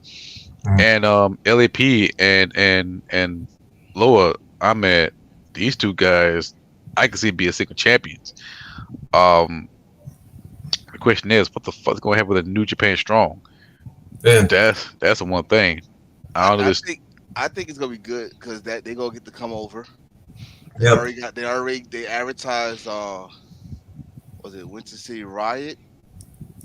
Yeah. I think it's gonna be Winter City Riot. It's gonna be at the Windsor Win something in Chicago or Illinois somewhere. So that's one of the big shows. It's a big arena. So strong is one of strong. Yeah. Yeah, it's one of Strong's biggest shows, and they got to defend those titles there. The open. Yeah. April 12th. Yeah, so they gonna be there. That means Eddie Kingston's gonna be there. Yep. He got to defend that. He got to defend the open Strong. So this the thing about Eddie Kingston's situation. Yep. In AEW, he got to defend all 3 belts, but when he goes to Japan, he only got to defend 1. You don't defend all 3. You just defend 1. So he could lose that belt and still have 2 belts. Yep. Actually- it's fucked up. Actually, the Continental Crown is like a single belt. Cause if you lose that one, then Well, he had all 3 of them on the line last night against Trent Barrella. Yeah. And that Oh, was a yeah, good that's- match too. Yeah. Good match. Yeah. Well, We got Junior Heavyweight Championship. El Desperado back in the saddle again. Yeah. match. Yeah. I'm happy for 2 things. Mention El Desperado thing. I always want to think like Terry Funk and him coming up to that song. Desperado. Yeah. Listen, I'm one thing I like about that the end of that. First of all, I like the beginning of the match. He did not waste time for Tom Bond to be coming out that big ass whatever that shit is he be having on. He came and whooped his ass from there. But the sequence of how he beat him was awesome. Mm. The sequence how he beat Time Bomb was fucking awesome, and I love that match. So congratulations to Desperado. But now it's weird. It's weird because your friend is Master Water, which I am pissed off that Master Water did not have a match at Wrestle Kingdom after that performance he had last year. Nah. Oh, no, sir. No excuse. He had the performance of a lifetime last year, which he should have won. We're going to say this. He should have won. Hell, he should have won the fucking goddamn Super Juniors if you want to go that far. But he was not in it. And now you're best friends with the damn junior heavyweight champion. I guess I ain't gonna say best friends, but they're cool with each other now. Yeah. And you got to give him a title shot. Does he? Well, no, he's not gonna give him the first title shot. I think that's gonna be Show. Show with the first title shot. But you got to give him a title shot. Sooner or later, you got to do Masawato against Desperado. I don't know, because Desperado, I think he wrestled in DT a little bit. I know he do some death match. I see him defending the title elsewhere, and it's gonna be a while we can see that title being in New Japan for a short bit. But the question is, what's next for Hiromu Takahashi? Because right now, in my humble opinion, I think he's done with the junior heavyweight division. I think he going up. And I see. And, well, he don't have to, but I can see him going. He gotta eat. Motherfucker better come over. He better come over here and go to some goddamn Southern buffet. So you won't be a so you won't be a thick Himuro? He got to do something. That boy don't have no definition. He's still wet behind the ears. That man, listen, he is the ace. Well, no, I take that back. But he's still the junior. He's still one of the faces of the juniors. Yeah. But if he try to come out that, remember you gotta be 100 kilos, right? I think so. He's nowhere near that. That boy better eat, man. You better go find some McDonald's to get you a goddamn 1 to 5 value. So you want to become thick Himuro, like a thick Rio. Wait a minute now. All right, Wait a minute now. Leave Thick Rio alone. That just surprised the hell out of me. I was like, good Lord. all right, yeah. So basically, for anybody who wants to translate that to American weight, basically, the champion weight, it's 220 pounds or lower. 220 pounds. This is not 205. But if they are 200, they could opt. If they're 200 200 pounds period, they can opt to heavyweight because that's what ELP did. That's what Zack Sabre Jr. did. That's what Will Ospreay did. They was not 220, but they went heavyweight. So if he do that now, whoo, I don't know yet. He could wrestle. I ain't gonna say he can't wrestle because he did it already. He went for the heavyweight title before. He went against Evil for the heavyweight title. Oh yeah. I think he went to somebody else for the heavyweight title. So it's possible. And hell, I'm never gonna say a junior could never be a heavyweight champion because Kenta was the junior. He was a GHC heavyweight champion. So it could be done. I mean, I could see him being DDT. And for as Himuro get a single title, it's not junior. I can see him gunning for either the global title, the KOPW title, or the television title.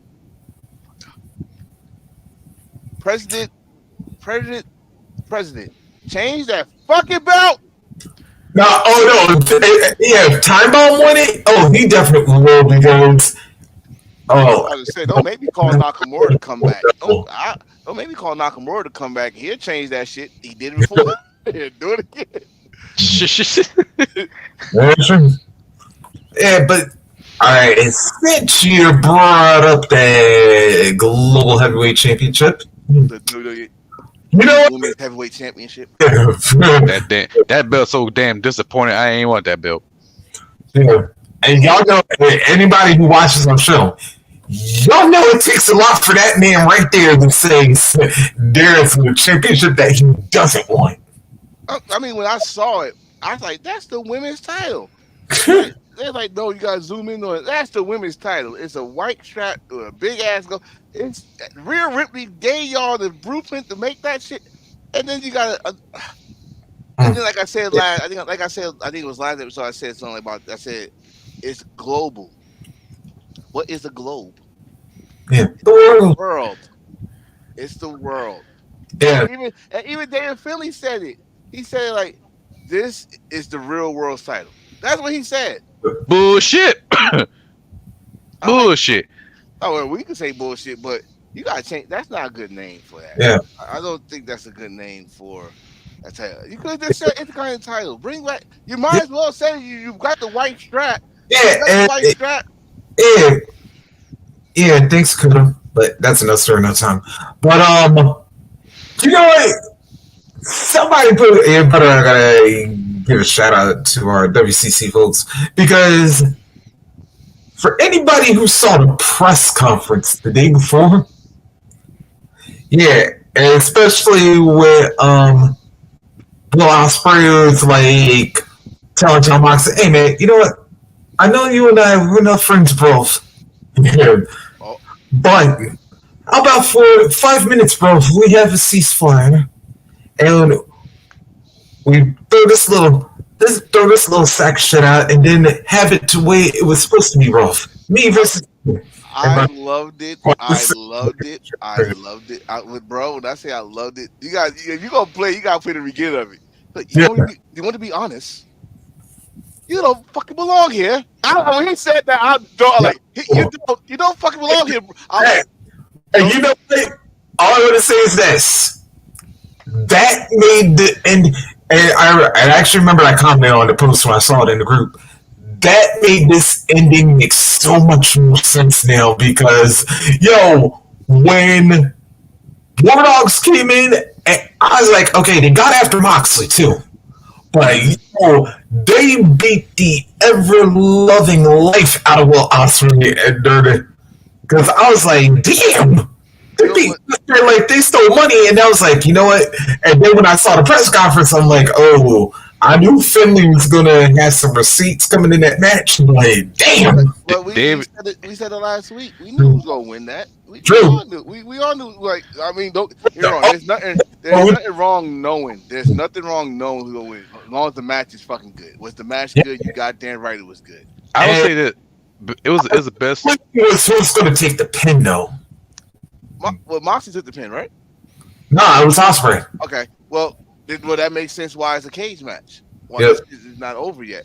But the thing is, like I said, we all knew that David was gonna win it, and they all gave him praise. Like, yo, we give you respect for how you got in the match. Like, you shoehorn your way in the match, but we gotta understand. Moxley he's not gonna be in these Japan shows like that. Yep. Ospreay, we already know his final match is in February, so you had to give it, and you got to find a way to make Finley fucking relevant, because in our eyes he's been doing a good job, correct? Yeah. But in the Japanese fan base, Will said this. He said they don't believe him as a Bullet Club. I believe him as more of a Bullet Club than fucking Connors. I'll take that to the fucking bank. Yeah. I buy that for $1. Yeah, I'm on RoboCop shit. I buy it for $1. You know, right? but David Finlay, he be on some shit though. Like when he came back, we all knew he's a nigga because he took out Jay White. Racist bastard. What? So what? He was a nigga anyway. So he came back. Torn up the shit, changed the culture of the Bullet Club. Back to what he changed. Yep. He changed inside and out. Like first, it was all comedic, happy-go-lucky Bullet Club. Even with Jay White, we changed. Like, no, we gonna be vicious, and we saw that. He started with the War Dogs. War Dogs ain't nothing to fuck with. They ain't got the Bullet Club. Question. Wait, one question. This is where I got a problem with, and I stated this about this Bullet Club situation. Who's the true leader of the Bullet Club? Because you got Bullet Club War Dogs, you got Bullet Club Rogue Army, you got Bullet Club Gold, you got Bullet Club House of Torture. You got these 4 entities where you got Evil is the leader of House of Torture. Good. Rogue Army is Bad Luck Fale. War Dogs, of course, is Finley. And they if they're really counting the Bullet Club Gold, it's Jay White. Good. And then you got people that you don't even know if they still part. If they are still part, who are they with? Because who is Kenta with? Is he with the War Dogs? Is he with the Rogue Army? Is he with the House of Torture? Who is Kenta with? Who is ABC with? Yeah. ABC to get their ass to the Bullet Club. They've been by themselves for a long ass time. I don't think they Bullet Club. They had not wore Bullet Club shit in a long time. Now I tell House of Torture, but I can guarantee you, no, ABC had not wore Bullet Club nothing. Yeah, I do know. Yeah, still listed, but they're just their own faction. As far as Kenta, he's not in a group at all, but he's still on Bullet Club. Watch this. What group is Chase with? Who is Chase with? Whoever Chase is with, that's who's Kenta with, because they going for the tag team titles. Chase is not in the group either. But he got Bullet Club on. Yep. He still got the brown Jew shirt. I think Bullet Club as a whole. I think it's in the subway. And David Finlay, on the other hand, I mean, he tore up shit, changed the culture of the Bullet Club, and not only that, you become a never upperweight champion. The title you made prestige. You become better than your father, and plus, you destroy both prestigious titles, the U.S. title and the U.K. title, even though U.S. title combined. And you back up your shit. You survive. He's better and than you win the title. What? Yeah, I'm. Wait, he better than what? He's better than Finlay. Yes, the fuck, yes. Are you saying he better than WWE Finlay? Because I might agree with you on that. But I'll be damned if he's better than the European Finlay. I'll be damned he better than WCW Finlay for all I give a damn. What's my saying? You know the saying. Rings. If you ain't shit until you win a chip. David Finlay is a former television champion. Okay. Finlay is a former United States champion. Okay. Finlay is a former European champion in the UK. The only thing he has never been is a world champion. Exactly. You ain't shit. David Finlay didn't ain't shit because he ain't no world champion. He says that's the real world's title, but it's not. He's gunning for it. He could gun for it, but like you just said it. Until you win the ring, he ain't shit past his father. Until he win that's when he passed his father. That's when he's better than his father because his father never ever was recognized as a world champion.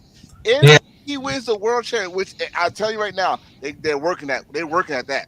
I'll give you that. They are working that he's gonna be the IWGP World Heavyweight Champion. When he wins that, that's when he's better than Finlay. Until then, either you're equal or you just below your damn daddy. I give him to you know what? He gonna win the New Japan Cup and he gonna win the IWGP World Heavyweight Championship. I take that. Yeah. But until he does that, you gonna be either a shoe below your daddy or you gonna be equal. You'll never be better than your dad. That's why one thing. Down. I know I ain't gonna bring up. This is not concerning, but this concern anybody. Until you do something better than your father. How about this? To me, Randy Orton is better than Bob Orton. Why Randy Orton better than Bob? This man was a fucking 13 to 14 time world champion. Bob Orton has never sniffed a title. You know what I mean? Rock is better than his daddy. Fucking. Oh god damn! I'll give you another one. I can't say him because he's just equal to his daddy. Cody? I can never say he better than Dusty because you equal to your daddy. You and your daddy won the NWA title. Your daddy never won the WWE title. That's the only way you gonna be either above your father, right there. That's it. Other than that, you're not historically. That's like a who's the GOAT in basketball conversation. You know what? There's one name. I know it's kind of like Steve Curry from the half court. Vince McMahon Jr. better than his dad because he did three things. He won the WWF title, the ECW title, and he rocked the do-rag. Hey! Dude, this was a menace. He was a menace. But you know what? I said this. Shout out to. And not to mention, Vince actually won a WrestleMania match. Shout out to player Tay Long. Vince stole your gimmick. That's another story. But I was gonna say he's a better promoter than his father. Yep. I know it's a fact. It's a fact. Yes, your father owned the New York territory, but he had the balls. And I don't really want to talk about a good thing Vince did, but we can't overshadow it because it wasn't for Vince, wrestling how we see it today would not be what we see. That's it'll be it's still been a smoke. It's still been a smoke section, spotlight in the ring, everything dark. It would have been what we see today. Don't get me wrong. Vince did still a little bit here, a little bit there, but when he put it all together, wrestling, like honestly, the only way from what my father told me, the only way you saw anything from Japan wrestling was two ways: the magazines or tapes. Or tapes. Yeah. So all them exchanges and stuff. And you think about it, that yeah, that you think, and not to mention, shoot, and hell, as much as all of us love hip hop or whatever, how many times have you seen rappers come up with lyrics singing things about pro wrestling? Shout out LL Cool J with it's a lie because lie everything. got I mean, you're right. You're right. Like, yo, we had a WrestleMania rap. We had a WrestleMania rap with Ron DMC. Yeah. While NWA had country music. Yep. Yeah. Well, it's the 90s. Album. I'm not disrespecting country music. Yeah. No, please don't start that bullshit. I'm not disrespecting country music. Every genre has its day, but it's just like I give. That's as much credit I give. I mean, before I knew all the bullshit. I knew the West Texas Rednecks, y'all. Yeah, I knew some bullshit about Vince McMahon. I know all the bullshit about Vince McMahon. And I just I had to bring it up. I know you did. Rap is crap. It was a great time at WCW. But we're sorry we had to bring that one up, but it was a great time at WCW. That I hate rap. I mean, I was enjoying that shit for me. And then No Limit Soldiers came with Julio, and I mean, I was all in that. I got camos on right now. But I didn't know. That's how still Kurt was. He was so perfect. The man could actually sing. He just sing country music. He's from Minnesota. That is. But I just. But till now we can get to the part you really wanted to talk about, because if only Finlay winning the title was the only thing that happened about this match. Because afterwards, he just looked. He looked at him. Yep. He looked at Nick. We gotta get used to calling Nick his real name, Nick. Nicky! Not Nicky. We're not gonna call him Nick. God. Oh God! Nick, I swear, Finlay, if you put that in a promo, you'll be fucking the dopest man in wrestling. You bring up his Spirit Squad. But do you know who you're talking to? As I said, if he the Rebel Club.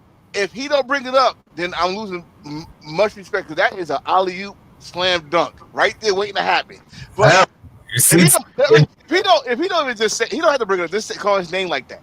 Nicky, welcome to New Japan. I will bug out like if you don't get that. You if you do, we want to check, since we are kind of inspiring that one. Dude, let me tell you something. Remember Jay White destroyed the Bullet Club when you were facing Hangman Page for his IWGP US title? He cut a promo on his ass. I remember that shit. Imagine David Finlay cut Nicky's throat with the promo. Like it's gonna be like the scene from Belly when a Jamaican girl cut Ox throat ear to ear. That's gonna be David Finlay. All you gotta do is, you're supposed to be a show off, but you choke at the main event, just like you could choke in New Japan. Spirit Squad. Let me say this right now. If y'all think we're getting Dolph Ziggler in New Japan, you highly mistaken. Nope. No. And let me tell you this. Nakamura called this shit 3 to 4, maybe 5 years ago.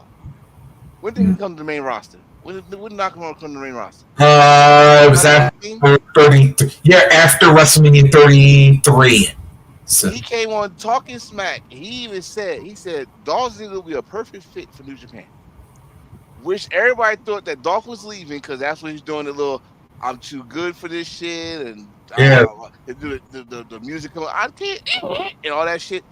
Yeah. Everybody thought he was going to New Japan. Nakamura called this shit. Now, if you think you getting that Dolph Ziggler, you got another thing coming. This dude is that damn good. He gonna be fucking a different beast. Now, is he gonna beat Finlay? Maybe. That's the beauty about this shit. Maybe. Yeah. Maybe. But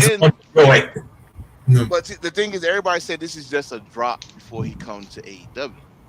I say this: if he come to AEW, he's gonna be a tag team with his brother. Yep. If he stay in New Japan, either way, he's gonna be tagging with his brother because I think his brother's contract is coming up. Yep. And the I forgot they was the hunky Hollywood Hunk. Yeah. the Hollywood Hunk. Yeah. That will fly. And again bringing new blood to the tag team division in New Japan. I'll be down with that. But I'm telling you, people, don't think this is gonna be Dolph Ziggler doing his hair and shaking his hips. This is gonna be Nick, serious badass from Cleveland, Ohio. That's gonna bust 100 something wins or whatever. from Kent State. That's gonna show I still got some amateur background. I am athletic, and Finley is gonna bring it out of him. Cause Finley can wrestle his ass off. Don't sell Finley short because he with Bullet Club. He can tell motherfuckers, all right, go back. I got this. He's a dirty E guy. He's not ready for this. He's a dirty E guy. He's not ready for this. And we're gonna see how far. I'm telling y'all, it's gonna be a good match. I just want to know when it's gonna be signed, and hopefully I'm not working the next day, so I could get up early and watch it live. This week has been a tiring week for me. Actually, because I'll admit this right now, because I fell asleep after House of Torture. They got up just as this was said. Got up midway through Finley. I text y'all because the other group I know motherfuckers sleep, they got work. So I text I know one of y'all up. And it was Reese. So me and Reese going back and forth. Then your ass come out of nowhere I don't know what you said that had me dying laughing. I almost woke Nikki up because I had to watch in the room. You said something about I think you said something about the belt. And I was like, yep, he's up. Yeah, the belt. No, also I said the match is going pretty fast. Yeah, it's going fast. I said that too. I said, damn, it's kind of going real fast. And he was yeah, because I noticed now I think I know where Tony Khan be getting his pay-per-view thing because it's almost the same thing. It's the match happened, but then it's almost until they got to the bigger matches, then they did a hype video. But other than that, it was just match wrestling. It was only one hype video. That was the main event. That's right, because they didn't do one for Dancing. Nah, the emphasis was long. Yeah. Okada doing the black light shit. I'm like, is this nigga trying to price himself or something? What the fuck is he doing? and then he come out and I'm like, oh. Hey, thank you. We got a fan here. They love the content. Thank you. Please subscribe. We're here every Sunday. Oh yes.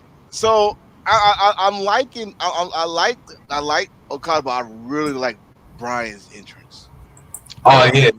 I really liked it because again he's the American Dragon. So it's fire. He brought it up, and this is the first time he ever got pyro in an entrance for a long ass time too. Or first time in a long time, because I think Ring of Honor, I think he might have got one or two. He got some fireworks here, but I mean, I never saw him with pyro. I never saw Bryan with pyro, even when he won the fucking title. They had confetti for him, but that's WrestleMania. That's the end of. Well, he did get a little pyro there, but But he milked that shit. He milked that shit, and let me say this for some people oh, he broke his promise to Vince and not Vince. I think it was the Vince and Triple H. Vince and Kevin Dunn about not doing the yes gimmick. No, he actually didn't. The promise was not do the yes gimmick at AEW. Motherfucker, he was in New Japan. Japan is outlaw. He could do whatever the fuck you want in Japan. So when the fans say yes, you say yes with them. Goddammit, you say yes with them. Especially if you don't want to lose visit, the fans didn't say hi. They say yes. They was in England. Yes, we had. Well, I don't know how many people they had in that damn room, but it was loud. And you gotta look at Bryan's face. Look at Bryan's face. He soaked that shit in. Almost 27,000 plus. Yeah. He soaked that in. I need people to understand why he soaked in, because again, might be his only chance, only or last chance to wrestle in the Tokyo Dome. I'm He gonna had call it wrestled there. bullshit. I'm Yeah, gonna call well, it bullshit. He haven't wrestled there since what 2008 when he was Yeah, we was with a Noah? junior tag team champion Or is it with Curry Curry Man. Man? Right. So I mean, no. What I mean by that, as a full-time wrestler, Oh, full time. wrestler. Okay. And he had to soak it in. He soaked that shit in, and of course Okada will get his win back. Like, you beat me in your turf again. Respect thing. I gotta beat you in your turf. Yep. That's an old school thing. I mean, Shibata lost to Kyle O'Reilly in Ring of Honor. Kyle O'Reilly lost to Shibata in New Japan. So it's a respect thing. But the match itself, Okada, boy, I don't know where he going. AEW. But I don't know, man. I don't know either, man. I don't know again, but at the same time, wherever he at, he happy, and I get to watch him. Yeah. I'm good with. Again, people wrestling 24 years ago. Yeah. They was not in WWE. We didn't know where they was at. You'd be lucky if they was in your local gym. Yeah. And now Or internet. Or internet. Now we got options. So I don't care where they go, as long as I get to watch them. And Okada. One thing I'm gonna say this. I'm gonna get everybody. I know I said I don't care, but I know Okada's not going to WWE. Oh shit! You know, I know his boys are there, Finn and all of them, but he knows where his work at. And I think Tony is gonna bring the Rainmaker stuff, bring the cash, all that. He gonna bring all the interested. One thing about Tony Khan that I love, and no one will give him credit for, is that he bring the old school fandom back. When did you think you was gonna hear the final countdown for Bryan Danielson? Yep. That was for us. I Yep. marked the fuck out. I was singing the song like it was 1985 again. You understand me? Bro. I marked that a Body Hunter come out with sitting sideways. Right. And you know what? I'm glad you brought it up. I'm glad you brought it up because I was like, yo. Old Lionheart theme from New Japan. Right, but I kind of glad you brought it because he was he was doing the match. I noticed they're not playing that when he's on Dynamite or Collision.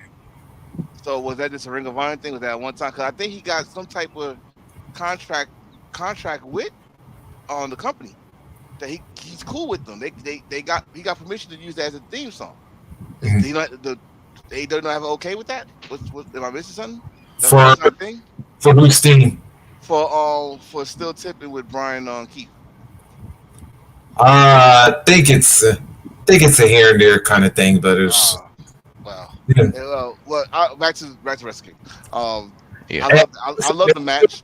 And I gotta say this was like a test to Okada because it's rare that you actually see somebody work. Because generally, when wrestlers work, if anybody who knows, you generally work the left arm because most people are usually right-handed. In this case, working the right arm, actually did a test because now you got to see Okada work in a different manner because he had to use his left a lot in this match. Yeah, Yeah. That's why I said what I love about the match, and because Daniel worked his ass. Mm. He I don't think Okada haven't been worked like that since probably, dare I say, the Shibata match or the Suzuki match. Any match he had with Suzuki, because Suzuki, he gets a fucking limb. He's working on that motherfucker. You know what I mean? I would have said Zack Sabre Jr. too, but he don't hold on to shit long. You know, he'll fuck with your arm, and then 5 seconds later he got your shoulder, and then 5 seconds later he got your leg, and he'll fuck with you. I said it's close to Shibata. That's the only thing that come close to it. But for Bryan Danielson, I don't believe he want to leave this game. He loved this game. Why I like game? He loved his pro wrestling so much. Because you watch too much Japanese wrestling, because that's what they call matches game. I'm not paying full, but yeah. But like I was saying though, I can't see Bryan Danielson leaving this pro wrestling because in his heart, I know he made a promise to his daughter, but in somewhere you still got that fire. You still got some goal that you have not accomplished yet. He's gonna be part-timer. He's gonna be a part-timer. I mean, he could be a part-timer, but somewhere in that goal, that one goal he want to accomplish. I know he want that IWGP title. I know he want the AEW title. If he can do that, he won't put himself on the GOAT conversation. I get it. He don't care, but some part in back of his mind, like, you know what? When I leave, I want my daughter to look at me as not as a father, but as a GOAT with the legacy behind, leave his legacy behind. Dude, He won't be up there. I If you do that, he's already there, man. Yeah, Because- I think he's already a GOAT anyway. I think he's one of the greatest professional wrestlers, not sports entertainers, professional wrestlers that I have seen in the modern time. I would say this. From his Ring of Honor days, mm-hmm. from when he had a slow come up in WWE, but when they got the ball rolling and he worked on his character, the wrestling, like they said, the wrestling. I want that. I am gonna agree with Triple H is the wrestling. We know the wrestling is easy for you. That's what we came to get you now. Only thing we're gonna teach you is a character. That's it. And he got his character, which was the yes guy, and the GOAT when he said he stole from Nick Diaz, not Nick Diaz, but one of the guys from UFC. And, and Diego Sanchez. Diego Sanchez, yes, my boy. That one. Yes, that's my boy. Oh, but he but once he got that and he became one of the GOATs there. Like this dude. Now after that, when he came up, how he came up, the matches. This dude, if there was a star rating system, which it was, but he probably had most of the star ratings before WWE, some in WWE, most of them now in AEW. He got a good star rating for that match he had in Wrestle Kingdom. I'm not really digging the star ratings, but as a his resume, he's one of them. You can't deny that shit. Like the guys he's fought, like he's been one of the only people to say that he's beaten John Cena and Okada in main event matches. Nigel and then Punk and then Joe, Triple H is beating Randy Orton. Watch this. He beat some not Samoa Joe. He had a good match with Samoa Joe. He beat Nigel McGuinness. He beat CM Punk. He beat AJ Styles. He beat Austin Aries. He beat Homicide. Yep. Long list of names, but I'm just naming Ring of Honor. I ain't named motherfuckers that they didn't know before. Like he's a former NOAH junior champion. He's a former IWGP junior tag team with Curryman, who is Christopher Daniels. Mm-hmm. You know what I mean? You know he They fight Liger. Yes, he fought Liger. He fought Kenta. He had a great match with Kenta. Yeah. And not just Kenta. He had another one with Kenta Kapashi. He had against I forgot that monster fucking Japanese wrestler that was Ring of Honor champion. Oh yeah, I knew Yakayama. Yeah, Yakayama. Damn. I think that was him. But he had a match with him. Then when we finally get to the WWE, his first match in the WWE on TV was against Chris Jericho. And he put on a fucking clinic with Chris Jericho. This is talking about Chris Jericho that can still go. That can still well, he can still go now, but I mean those matches that you're like, God damn, Chris, I can't believe you just did that shit. Well, you know what I mean? After that, won the United States title. Yeah, y'all like, oh, it's just the Miz, but this Miz resume probably better than some people in WWE could ever think of, or did think he could have that, right? With Kane. Had some good matches. Let's go with it. He had a great match at WrestleMania. Yeah. He had a great match at WrestleMania against Nick and Big E. Yeah. Big E. You know, they had a great match against The Shield. Yep. Roman Reigns and Seth Rollins. You know, the guys that's the champions now. So they had a great match at WrestleMania. As you just said, John Cena, Randy Orton, Bray Wyatt.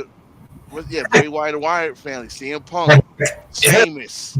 He beat Batista. He made Batista tap out to win the world title. He made Batista tap out in a triple threat match in the main event of WrestleMania 30, which is a number that is synonymous with WrestleMania 10, 20, 30. 30 should have been Madison Square Garden, but we're going to digress on that one.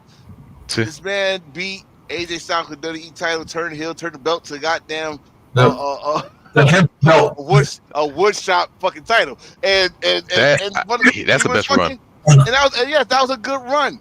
And then and still show that he still got some fucking work. He did a match with the Fiend after he cut his hair. What was it, a strap match? Yeah. A strap match. Had a great match with Roman Reigns and Edge at WrestleMania. Had another great match with Roman Reigns before he left. And then went to AEW. And do I have to say AEW's lineup is goddamn? Yeah, Claudio. Listen, his first 4 months. Kenny Omega and Hangman. Yeah. Kenny Omega and Minoru Suzuki in less than a month. Yeah. Banger after banger, and this is where Bryan Danielson feel home again. Because in WWE, I feel he was restricted. When he come to AEW, this the Ring of Honor Bryan Danielson. This is the OG Bryan Danielson that we love. He blade, he hurt, he fight. Now he look like Solid Snake from Metal Gear Solid. This is the Bryan Danielson that we all like. Yes, life. Look, we all love. Now, is he gonna leave the game? We don't know because he smiled. You could feel through the screen like, yeah, he loved this game. I can say game. He loved his pro wrestling. It's a game. It's a game. It's a game. No, I mean no. It's you're right. It's a game. I'll put it that way. But you're right. It's a game. It's like when you wrestling, especially Japanese, they call the matches game. So, but it's a game because this dude should have been retired. He was retired. The doctors will not let clear him. And there's a reason why I'm not giving WWE excuse, but WWE don't have the insurance that AEW got. Let's not forget that. We dare not to say his name, but that was Cody Rhodes' idea to give all wrestlers AEW medical insurance. And look, and Brian's gonna take advantage of that insurance matches. He like, go ahead, chop me till my damn chest turn red. You know, the only time his chest turned red in WWE was that Great Royal Rumble bullshit when Roger Strong got in there and chopped the hell. His chest never looked like that after that. So he was already in the ring for like a couple minutes after it, but I digress. Yeah, so he's one of the greats, man. And if he decides to retire for good, he's going down as that. If he goes to go retire for full time competition, he's good with that. Yep. I'm good with him retiring on his own terms. Yeah, that's what's the important thing. Yeah, then medically telling him he got retired. Because that was heartbreaking. You saw it. When they told him he had to retire, that man broke down the back. And not to mention in front of his hometown, the dude. In his hometown. Seattle. Oh my God. His wife had to calm him down. He broke down the back.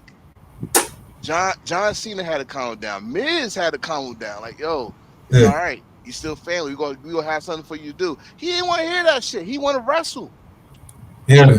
And boy, 2 years later, when no doctor said you cleared, man, in the same place he won the fucking title in, he came back at WrestleMania, whatever the number was. Yeah. I'm sorry. I know we get to the main event, but we're talking about Bryan Danielson, how this dude, he just breathed in that Tokyo Dome, and if that's his last shot at the Tokyo Dome, which Hill don't think so, I probably think he probably have another match. The way New Year's Dash was, I think he probably have another match. Yeah. And next year, IWGP Heavyweight Championship against who? I don't think Naito gonna hold it for a year. Damn, you know what? If they play the card right, Okada. Okada winning. Yeah. I get it, but goddamn, man. Yeah. Like, you guys, I was like, I do gotta say this. The moment that stuck out for me in this match was the end because, of course, because that even though even though like they may not physically see each other a lot, you guys, of course, you're doing your own thing here in your own country. You're doing Danielson doing his own thing, but it's like Okada knew Danielson's history just like we all do, and it's like it's like all right to potentially be one of his only Tokyo Dome appearances. It was like, yeah. Now I see why. Now I see why David Ricard is one of the best wrestlers in the world, and it's like, you made me work for this victory, and Brian, I can't ask you for anything better than that. And You got to remember, this is one of Okada's dream matches. Drew, Okada wanted to wrestle Bryan. He never wrestled Bryan. He wanted to wrestle Seth. I don't know if that's gonna happen, but Shit. Well, he's talking about dream match. He's talking about matches that he don't think he didn't have a shot. We're talking about back in 2000. When that AJ Styles John Cena match at WrestleMania, Royal Rumble. Royal Rumble for the title. That's when John became a 16-time champion. Mhm. But that's when Okada, he said, I want to wrestle Bryan Danielson. I guess Okada felt that he's gonna come back. So he wanted to wrestle Bryan Danielson. He wanted to wrestle Seth Rollins. Hell, I think he said John Cena too, but I'm not sure. But you know what? Cena said he don't know how much he got left in WWE. Seth Rollins' contract might be up. Okada is a free agent. Okada's not going WWE. He go anywhere he want to. For Seth Rollins and John Cena, if you want to give 2024 a heart attack, let's see John Cena pops up in Japan. Let's see Seth Rollins pops up anywhere else. I don't think John could take New Japan. He fought Brock Lesnar in a street fight. If you can survive through Brock Lesnar, you pretty much can survive anybody. He got his nose broken by Seth Rollins. This is what I say to that. Fight Brock Lesnar when he don't like you. Then you tell me you survive. When you're cool with Brock Lesnar, he's willing to work with you. Or if he wants to work with you, he'll work with you. Like he wanted to work with Seth. He was cool with that. He didn't want to work with Dean Ambrose. That's a bitch move. That's a bitch move. Okay, so you know what I'm saying? So give me somebody that didn't want to work with Brock, or Brock didn't want to work with them, and he's like, all right, I do this because I getting paid. Like, I mean, he didn't work with Bray Wyatt. Oh God, I wish that would have happened. I still to this day. Now I think what a missed opportunity. Yeah. But I ain't saying John Cena ain't. I ain't saying John Cena can't survive. I'm just saying John Cena in New Japan now. Yeah. Nah. I even though like he did, yeah, because like I said, the only real experience he had was that his one and only match against Nakamura. And Nakamura almost knocked his damn head off with that fucking suplex. Yeah. They got mad at him like, no, you should get mad at John because John supposed to have flipped all the way over. But you know what though? John came to his defense. So it's like, yeah, that's why John said it was my fault. But they should have went after John, not Nakamura. Nakamura did his job. Yeah. We ain't gonna talk about that. Yeah. We at the main event. We at the main event. Sonata. Great match. Tatsuya Naito as a champion. Yep. Sonata. I try to give this man so many praise. I was rooting for this man. We were all rooting for you, like Tyra Banks. But I remember one of the most infamous top moments. But the overall of his title reign, disappointing. Great match, but a title reign is really disappointing because I got the most accurate way to describe this one. And title reign was better. Tone, I know you're gonna get annoyed with this one, but hey, it was your fault. You played the clip. I'm a double down on this. Sonata's reign was 2 bags of ass. 2 bags of ass. It was 2 bags. But I'm not even gonna give him full responsibility for that. It's the way they booked him. Yeah. It's the way the book. See, Gato Oh, would make Okada strong because he gets part of the paycheck. He's right there with Okada, all this stuff. Give Okada 700 fucking days as champion. He'll make Jay White look strong because guess what? He's right next to Jay White. But Sonata has never been in this position. Not at yeah, Wrestle One, not at All Japan. Hell, dare I say Impact. He was not. He was never in this position. So when he got this position, what Sonata has become was a good moment. mm, He was like I just said with Big E. Big E was a great moment, but he was not booked right as a champion. bro. Sonata was not booked. When you got when you in the Forbidden Door and you the world champion, they put your match fourth. Yep. When he faced Evil and Evil took your belt Yep. and they only gave you a piece of it back, And and you had to wear a shirt to remind the people that you the 7th world title champion. You don't have to remind them that you the 7th world title champion. We know you the champion. Go get the goddamn belt back. And they made you look like straight up ass. And then the kicker was the G1. The G1, they put you in the weakest block. The weakest block. And then when you finally get some competition, you they lose. have you lose. Finals. Yeah. They have you lose. Well, you should have been the fucking finals. I would took you losing in the finals than losing the first elimination part of the G1. Yep. And then, after that, I'm sorry, I said for him to save his title run, he had to win. He didn't win. Nakamura won. Now, was this the best match of his title? You got that right.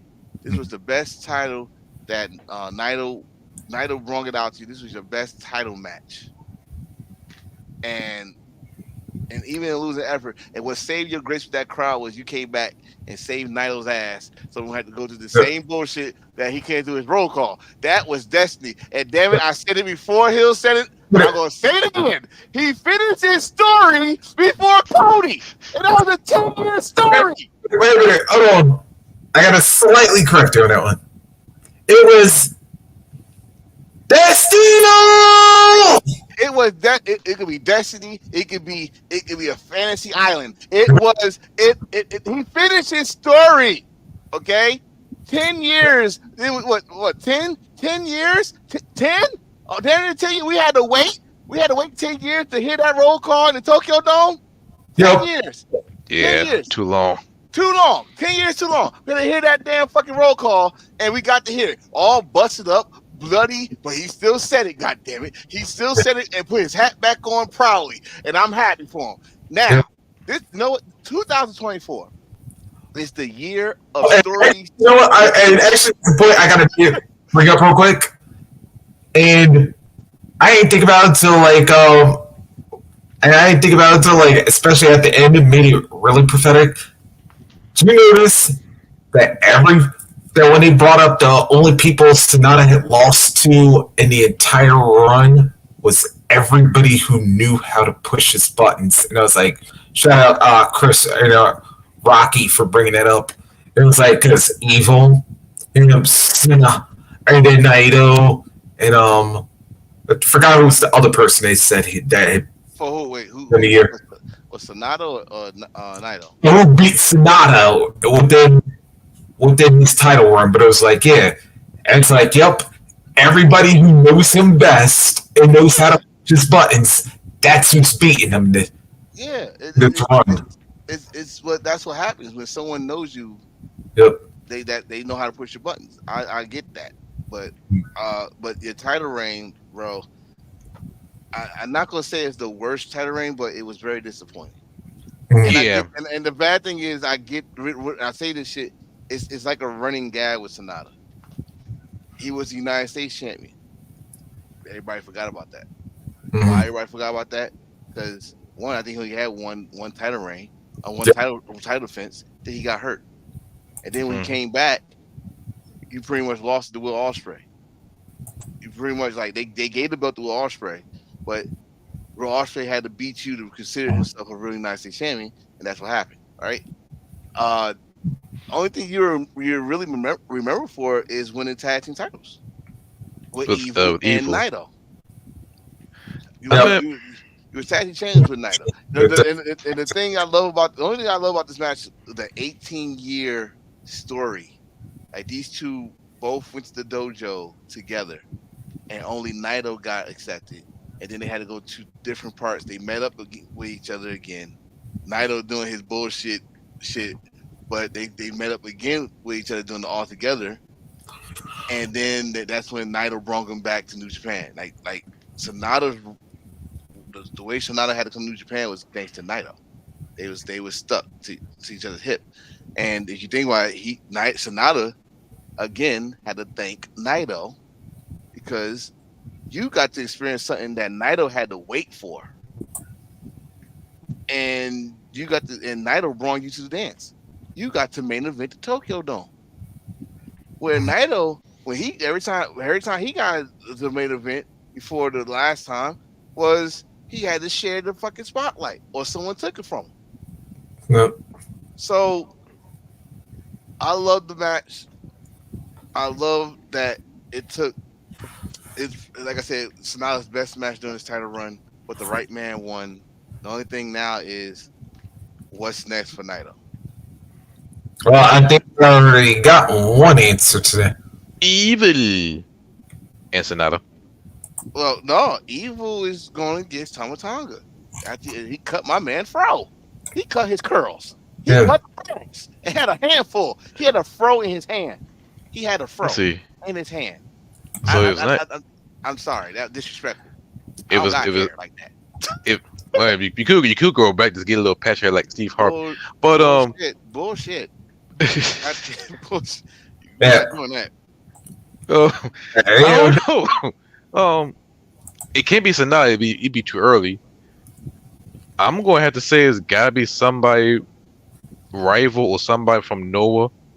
It's got to be somebody because they need a main event for New Year beginning. I don't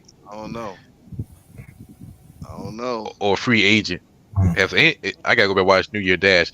It's gonna be like one of free agents, and possibly we haven't heard a word from Shelton Benjamin for a hot minute. Oh God, that is an old rivalry of his. Suzuki-gun and Lij. Yes, that's an old rivalry of his. But there's no more Suzuki-gun. I don't mind Shelton Benjamin come back to New Japan, but we gotta see what happens first. Then are we talking about this main event? Because it's 8:30. Yeah. Yeah. Friday night is the second chance. Yeah, the second chance. Okay, so Matt Riddle, he came back. He defeated Jacob Fatu. A lot of people come back, and I know me and you talked about it a little bit, and you pretty much say anybody could come back unless you got star power. For me, I'm glad that Matt Riddle come back. I'm glad that anybody have a second chance because when you was popping, and when you were top favorite, and you get released for some dumb shit, which was his fault. Not the WWE. That was his fault. Okay, that was his fault. Now we just talking about Matt Riddle.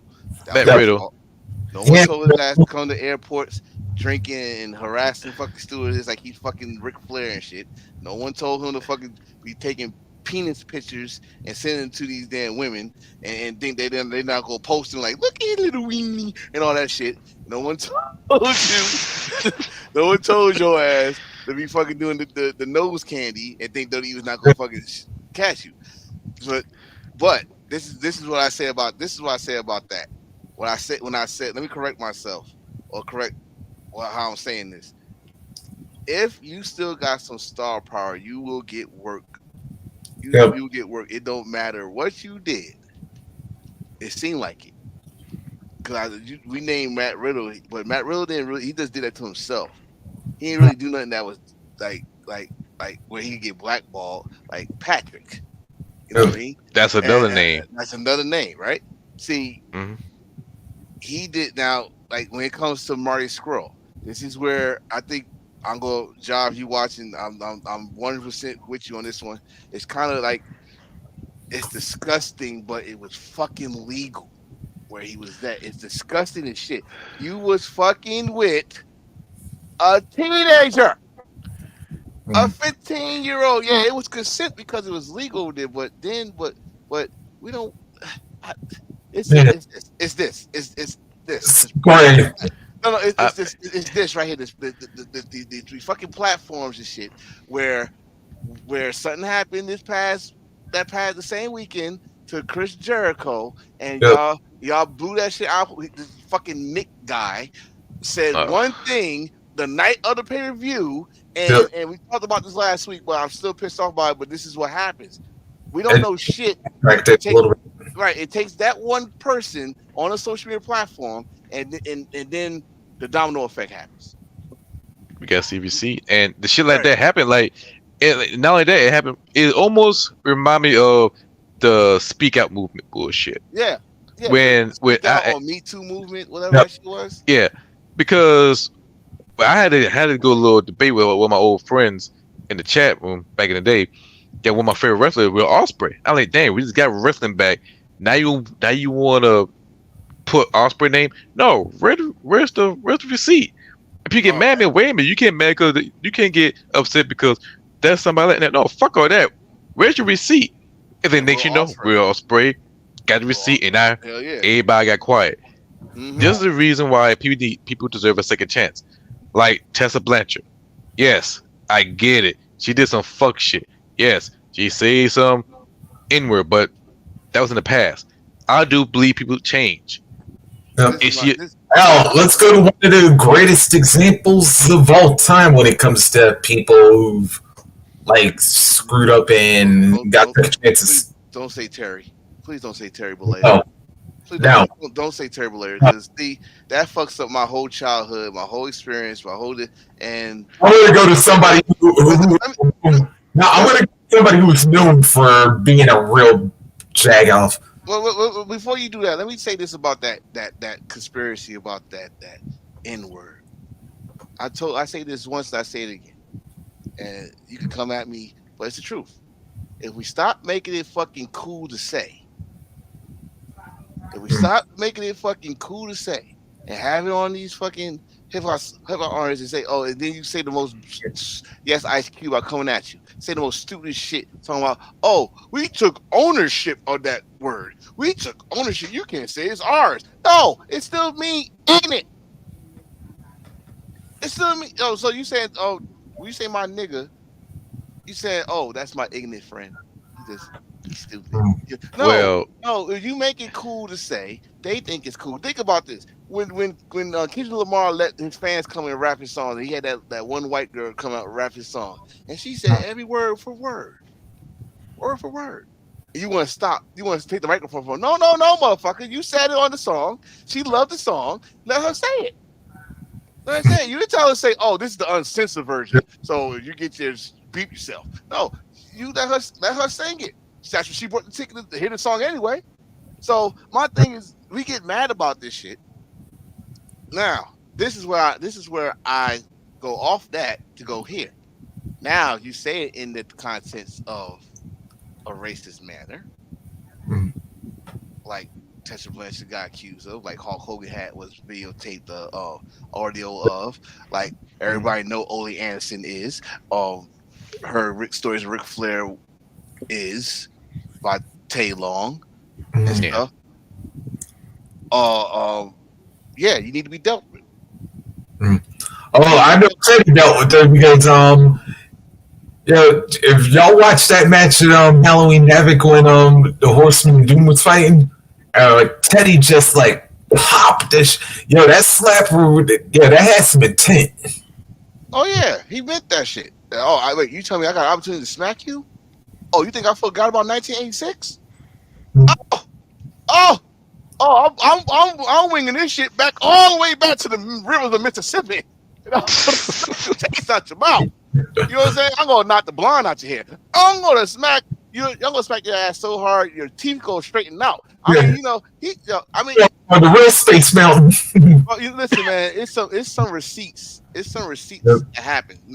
But that's not the case right now. When it comes to second chances, I will say this: there's a lot of people that should have should be in the wrestling business. That should Yep. be in certain spots. I hate to say it, but Marty Scurll should be either Ring of Honor where he was the booker at the time, hmm or AEW with his boys. And I Yep. understand the young bucks and them trying to they want him to be there, but they don't want that PR incident to happen. Man, Tessa fuck the PR. Tessa Blanchard, who's one of the best women wrestlers and who can help with the division, no matter what show. She Yeah. would help. She would freaking bring a division to another level. Badass. But she's stuck in Mexico. She's in Yeah. CMLL. She was in AAA. Now she's in CMLL with Marty Scurll of all people. Flip Gordon's in CMLL. And I'm sorry. No. Marty Scurll's in AAA. Yeah. Then you got other motherfuckers that you haven't seen. I already said Patrick. Joey Ryan can't come back. I told everybody something was wrong with him in the get-go. His gimmick was grab his dick. Something was wrong. Wait a minute. Flag on the plate. Hold up now. He was a dope ass wrestler. A dope ass entertainer. I understand Mick Foley dig the damn gimmick. I dig it. No, I don't care how much you pay me. I'm not grabbing his dick for fun. He's a champion. For DDT. DDT. Yeah, I was about to say. That's good. That's good. And you know what? That shit would work in DDT because the pheromones, like fuck it. You had the pheromones, bitch. Fuck it. Dick game is on. But shit, you can't be coming over here, and especially let's keep it real. We all watched All In.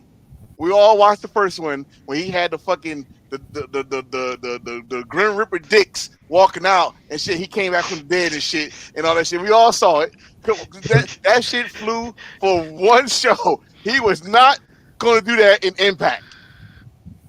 You know what? He got signed to Impact and they changed him. They had him wearing a fucking sweater. Like no, that part is character. That part is character. That shit was funny as shit. But I was like, where the guy that made you money? Where the guy that had, you know? But I knew something was wrong. But I knew something was wrong with him. Yeah. I just didn't know it was that.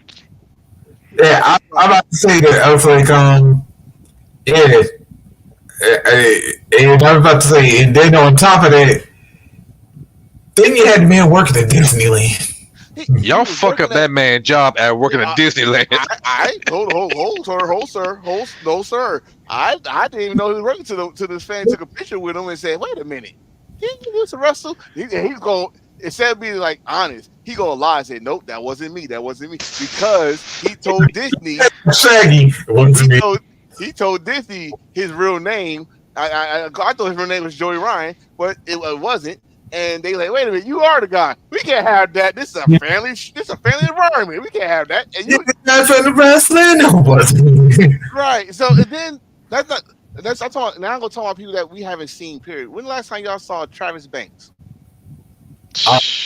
Probably whatever the last time you fought at NXT UK. Watch this. When the last time you saw Jimmy Havoc? I want to say He's working the shop. He's working the fucking supermarket in London. Well, oh god, Michael Elgin. Watch this. What was my man that was in WWE with Forgotten Sons? Riker. He's a cop. I mean, wrong choice of jobs to give that man, but he's a cop. Oh god. Yeah. What? Yeah. How you doing, officer? Ain't you? Fuck that. That's the one time you gonna see an episode of Cops and see some fucking goddamn Jordans going, oh, that's Enforcer. That's Enforcer. Fuck that. That's Riker behind me. No. I'm sorry. It's crazy that certain people could get second chances because their names should still rock a little bit. I mean, don't get me wrong. AJ franchise, or as we know as Top Dollar, is getting indie bookings. Good for him. GCW. Good for him. But Matt Riddle is got MLW. We saw or heard about his match last night with Jacob Fatu. Ham. He's gonna be in New Japan against Tanahashi for the television title. Great for him. Ziggler, blah blah. Ali is getting. But we're talking about these guys that was blackballed. because of Me Too, and still got why do Austin Theory still got a job? All right, yeah. Why do like Austin Theory was on that list? Austin Theory was one of those guys. He still got one. EC3 was supposedly one of those guys, but he cleaned himself up. Like, oh no, the fuck you not? That was Patrick's cocaine. Yeah. Cocaine in the bathroom, looking at people videotaping all that shit. That was not me. I was like in the living room, like, what's going on? And he the NWA World Champion, Yep. OVW National Champion. You know, can't wait to see him. But it's if you got some type of star power, some type that your name can still bring butts. They don't give a fuck what you did. They don't give a fuck. Hulk Hogan could come back to WWE wherever the fuck he wants to. He can piss off every black fucking wrestler all he wants. They gonna say shit. You see, there's some people that still want to say, "What you gonna do, brother?" I mean, he still get booed a little bit, but yeah, Lord knows we knew half of the stuff that Shawn did back in the day. Oh, then that shit just came out about Shawn Michaels. Some shit talking about what Shawn and Marty did to her. Bitch, that was 50 years ago. Why y'all wait to 50 damn 40? Yo, man, listen. I'm sorry. We gonna protect Shawn Michaels. That's our national treasure. I'm sorry. A lot of shit we will not defend. We will not defend. Shawn Michaels. Where's my action figure? Shawn Michaels. Hold on now. Timeless Tony is a national treasure. Yep. All elite wrestling. We talk about we gotta protect our brothers. I don't understand. Shawn Michaels. I don't understand that one. When they said that there we go. You just said another name. Ric Flair. Oh Lord! Ric Flair. We just saw and heard the damn episode. We knew about the plane for ride. We already knew about it, but we got more detail about that plane ride. And we already let me tell everybody this. We knew what kind of man Ric Flair was before that shit. We all heard the stories. This man walking around his road naked. We know about Ric Flair already. So, but this man was still getting work, winning championships. We knew Ric Flair spilled more liquor than I get paid a year. And you tell me y'all didn't know about Ric Flair? And hell, his shoes cost more than our house. His shoe cost more than what man. Fuck that. No. Like Jim Ross said it best. He's a made man, and now that he's a culture icon. Think about it. If Ric Flair get canceled right now, you know how long he would stay canceled? 2 minutes, because we be still buying his T-shirt. We still ask for his autograph. We still fuck with him. And you know who? Yeah, I got a shirt. But you know who next to him? The Baby. Remember the Baby saying some grimy shit about the LGBT community? Our power with the LGBT community. Yeah. And guess what? You think the Baby gonna be in the damn LGBT class? No, he didn't show up. Cause I know the Baby would not show up. Why would he? I mean, let's keep it real, people. This society is fucked up. First of all, it's really fucked up.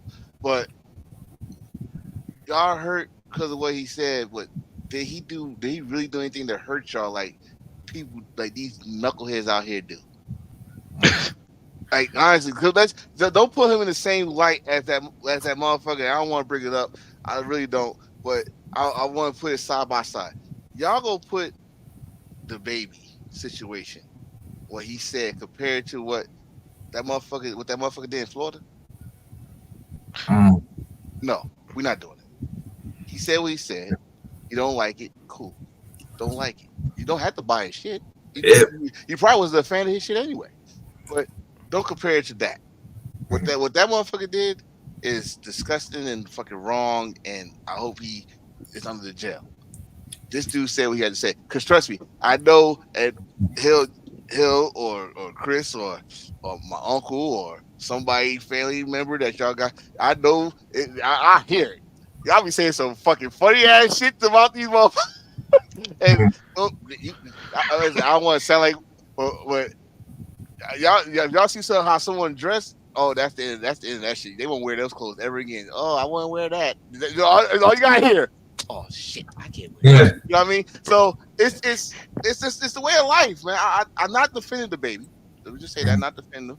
But what people say, if it's hurtful. It's hurtful. Again, I'm gonna say that. I'm not defending him, but don't compare it to what a motherfucker did in Florida. Don't put it in that light.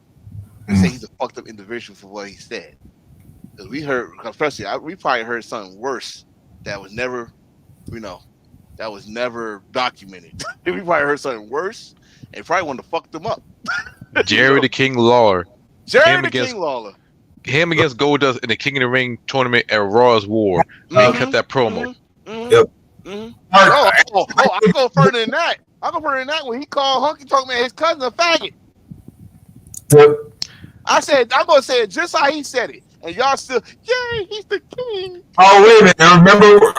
Let me fix my crown when I say that. Let me fix my crown. And you wear the crown too. God damn it. That was. I remember that was the second time he went after the Goldust character. Because remember, he went to Marlena, the a flaming. Yeah. But see, that's. I was in Masquerade Garden where Farouk said that to him. He said that, and guess what?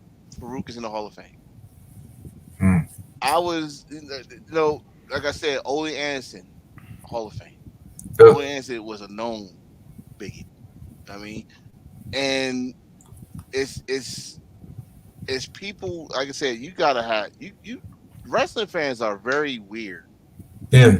Like, we know who our heroes. We know we watch these guys and we give them fucking leeway. We give them leeway. Like I said, if social media was around in the 80s, ooh, oh my God. Or even before that. Oh God. Even before that, before there was an FCC or parental advisory on fucking Because Lord knows. You know what I mean? You know what I mean? Oh my God. Will we have the stars that we have? Would Probably not. God rest his soul. Would Pat Patterson would have made it if it was social media back then? Nope. Pat Patterson would have get. Remember what he did to Ring Boys? Yeah. He would be fired. You see what I'm saying? But his star power would have gone to another territory. True. You see what I'm saying? It's about who you are, not what you do. Because let's talk about my man from the Roscoes. Yep. Oh, Zach Wentz. Yeah. Oh, yes. His wife told some lies, but there was some other shit he did. But guess what? He's in TNA. He's a former tag team champion. Yep. He's worked at Wrestle Revolver. The name, he still got some. You know what I mean? It's crazy like that. So hell, let's mention the ultimate example. Ultimate Warrior. No. Wait, who? Vince don't listen, man. Listen, Vince. Fuck second chances. Vince got Infinity. He's an Infinity. This motherfucker, yo, the shit. Let's talk about the shit I knew. I knew about the Jimmy Fly Snooker thing, because that was all over. That was all over on PA, New Jersey, and New York. We knew about that shit. We knew about the scandal. Steroid scandal. He got away with. He beat the federal court with that. One of the greatest lawyers, I guess. I might as well say in history. I need to get him if I get in trouble. We knew about that, but then we got other shit. We found this thing, all those pay cuts. Oh no, pay cuts. Oh no, you was paying for those women. Yep. You was paying for those women, and guess what? Fans come back. Where you been? What? Wait, whoa. Yay, Vince. No. Like, have a roster during the pandemic because he needed some publicity. No. The fucked up part is when all them shit comes out with the rape scandal, everything else. He skipped his happy ass down the ramp into the ring, and the fans cheering. I'm like, they doing this. The funniest shit I have ever seen. Like, this motherfucker skipped to my loot down the ramp. He just skipped and then hopped off the stairs. He was like P. Diddy. Remember when P. Diddy with the Cassie thing and he made the video and said, "I'm still standing." No, and that's how Vince was like, "You can't touch me. I'm Vince McMahon." Motherfucker. No. Then you go disappear. And the next time we see your ass, you got the Rico Suave mustache and say, haha, ladies, now my name is Rico McMahon. You know, motherfucker, you're Vince McMahon. Vince McMahon. Vincenzo. Vincenzo McMahon. Yes, my man. No, you're still Vince McMahon. So, second chances, if you done one hell of a job in this business, or you did enough, you gonna get work. But you did do enough, like a Patrick, like a Travis Bank, like a fucking hell. I don't even know why he's blackballed. Maybe because he's just an idiot. Ryback. Ryback, he's unsafe. I can't say he's an idiot because I did when he did Stevie Ray's show. Yep. He did have some valid points, so I'm not going. I'll take that back. But he kind of like did you just say he's unsafe? Well, with CM Punk, but that's about it. I want to say Nia Jax got a job. Well, power in the kisser, Right. but I mean, Nia Jax got a job. I love you, Nia Jax. I do because you got. I still got your remix on my phone. You know, your whole remix. That's the most funniest fucking song.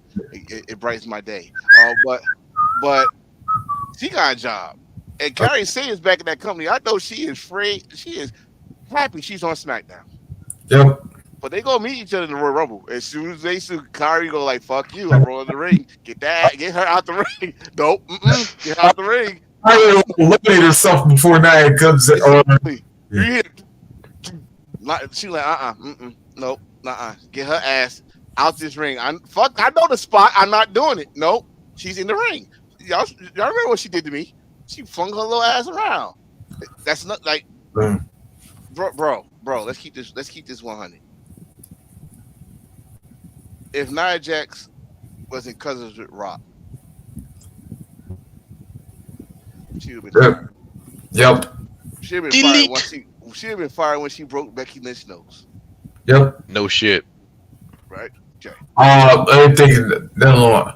Shane, since you brought up, well, since Hill kind of went there, still Jeff Hardy. He got plenty of chances. Yep. You know how I feel about that. And you know exactly how I feel about that. And I'm not even gonna say that. My mic is. All right. Yeah. No, you bring your black ass over here. Jeff Hardy, he got plenty. You God damn it, bring your black anyway. But Jeff Hardy, he got plenty of chances, and he just fumbled it. And the most chance he ever got was after the victory roll shit. He rehabbed, he cleaned himself up. Great moment. And then after that, him and his brother Matt, they left with the WWE, which that's the worst move ever. Got a good moment.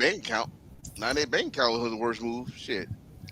Their bank account was like the right move. And help that hard to get that, improving his house. You know what? The fucked up part is we always say Jeff, but no one ever mentions Matt. Like Matt was a clean fucking person. He was. Yeah, especially in all the and ironically enough, especially after all them fights he and Rebby got into. And look what's about to happen now.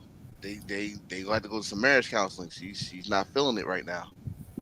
Or they're fucking with us. I hope they fuck with us because I think it's a storyline because it's a good family, happy family. In the universe. I hope so.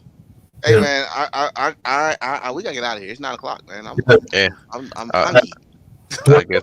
I guess we reached our time limit, like a New Japan TV title. We went past. We went over the hour on them time limit shit. In fairness, we started late, so. Yeah, well, it's good though. This is a good. But just to give everybody a little heads up, we got 2 major events coming up this week, so I'll just run through. Yeah, I'll try and pull an Excalibur and try and read these all 57 seconds or whatever, however long it takes them to do. Oh God. Yeah. Actually, both Saturday. New Japan Strong has Battle in the Valley. course, this will be headlined by Eddie Kingston defending the American Triple Crown against Gabe Kidd of the War Dogs. We'll have a no disqualification match between Jon Moxley and Shingo Takagi. We'll have Okada versus Ospreay 1-on-1. We'll have Julia defending the New Japan Strong Women's Championship against Trish Adora. Hikuleo ELP will defend the Strong Openweight Tag Team titles against Connors and Coughlin of the War Dogs. We'll have TJP versus Finlay. That'll be a non-title match. CSJ and Bad Dude Tito from Mighty Don't Kneel will take on Matt Riddle and a surprise partner.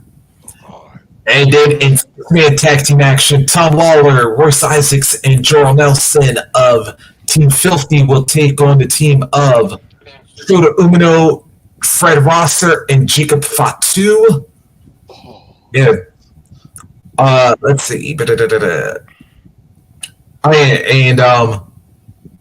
And then in tag action, Rocky Romero and Soberano Jr. will take on Mascara Dorada and Volador Jr. And that will be a battle in the Valley from New Japan Strong this Saturday from the Civic Center in San Jose. And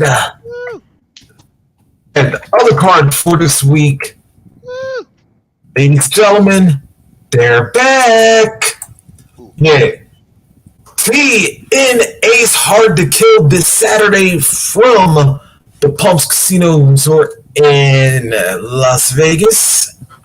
Main event for the TNA World Heavyweight Championship, Alex Shelley will defend against, so do we get to say it for the first time in 2024? Moose shit. Oh, you got the money to like that one. Moose shit. Yes. 2024, the first ever Moose. It's like Walmart. Yeah. Yeah. I'm so happy with this microphone. So,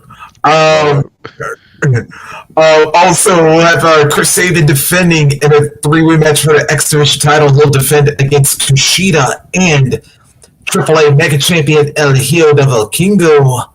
And that was going to be a hell of a match right there. I ain't going to lie. Love that belt. Yep. Me too. I want that belt. Yep. For the TNA World Tag Title in a Fatal 4-Way, we'll have ABC, of course, Ace Austin, Chris Bay defending against the Rascals. Yep. Speedball Mountain, which would be Mike Bailey and Trent Seven. And, Really? That's their name? yeah. What kind of drug is that? Who knows? Speedball. And Oh wow. and of course the final team, the grizzled young veterans, seem to be TNA's number one. Sorry, Zach, I had to do it one time. They better not win the titles. Two. They better not win the titles. Two. They better not. But I'll say this: they'll definitely have something to do with it.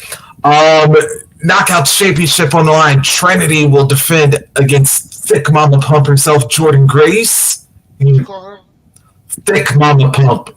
Shit. Hey, she had that name for like a while, but you know. Yeah, she do. I ain't calling her thick, mama. I'm calling her goddamn solid. That girl, you get shit. I woke up a steak mama punk. That'd be terrible.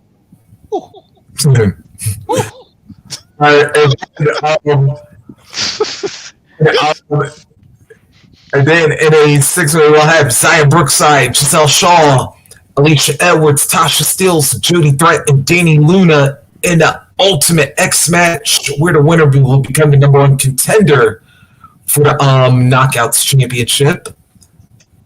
Let's see. We'll have Josh Alexander, Walker Weapon, Josh Alexander one-on-one with Alexander Hammerstone. That one caught me by surprise. Yep. I thought of all people, I thought it would be an AEW. Hammerstone, I thought would be in AEW. Just because Hmm. MJF, but since MJF is injured, he's gone. Yep. Right move. Right move. All right. And then, yes. yeah, then Dirty Dango will take on PCO. Yeah. Dango? Yeah. It's been nice knowing you. Just use your hips. Just use your Yeah. hips. Damn, I really gotta. Yeah, and that's like I really gotta. Now I really gotta watch TNA now because it. Yeah, apparently Dango and now the artist formerly known as Vladimir Kozlov, yeah, are now aligned with each other. Yes. Yeah. Yeah, that's right. Yeah. I knew he was gonna come back to wrestling when I saw him in that damn movie. He looked shredded in the motherfucker. Yeah. Now he's back to wrestling in TNA. And ain't Santino with Dirty Dango too? Nah, he's a authority figure. Okay. Yeah. And then of course, on the pre-show, we got a no disqualification match for the digital media title as Tommy Dreamer will defend against Crazy Steve. Yeah, and yes, folks, it is 2024. We are talking about Tommy Dreamer as a champion of some sort. Yeah. That's not a bad thing. It's a good thing. Yeah. That's a bad thing. Yeah. I wish we could give DDP small for that one, but anyway. Also, in singles action, Rich Swann will go one-on-one with Steve Macklin. And in tag team action, we'll have Eric Young and Frankie Kazarian taking on the team of Brian Myers and diehard Eddie Edwards. And that will be your Hard to Kill pay-per-view. It's coming Saturday from the Palms Casino Resort in Las Vegas. Yes. You can check that out. Pre-shows, I think, will be at 7, and then, of course, the pay-per-view will be at 8. Yes. Well, it's a premium live event if you got TNA Plus. That's gonna be the next thing we'll get. It is TNA Plus. It's a good thing. However, Like and during the match, they cause like a commercial break and bring it back. Yeah. really? Yeah, but it was a good show. Okay. Hmm. All right. I mean, if you had the net on the Peacock at the beginning of the day, to do the same thing. So, all right. Yeah. Don't complain. I love this microphone. Oh, you use it everywhere we go. Kiss. Bring me my sandwich. Oh, good. Oh. Lord, don't give me ideas. Lord, you have a promo battle to get your kids. Oh, I'm about to. Yeah. Oh, they scared when I got this because I asked stupid questions. All right, now I will laugh when your kids snatch your microphone and drop the pop bomb on you. Listen, hey, get the fuck out. Who do you think you are? You ain't seen play. Give me the goddamn microphone. Fuck out. Um, All right, fellas. There's What's no, man, it's for 75. what's the topics for next week? Oh, review Hard to Kill. That'll be definite. But let's see what's coming up next week. Oh yeah, it's Martin Luther King week next week. Karl Marker X.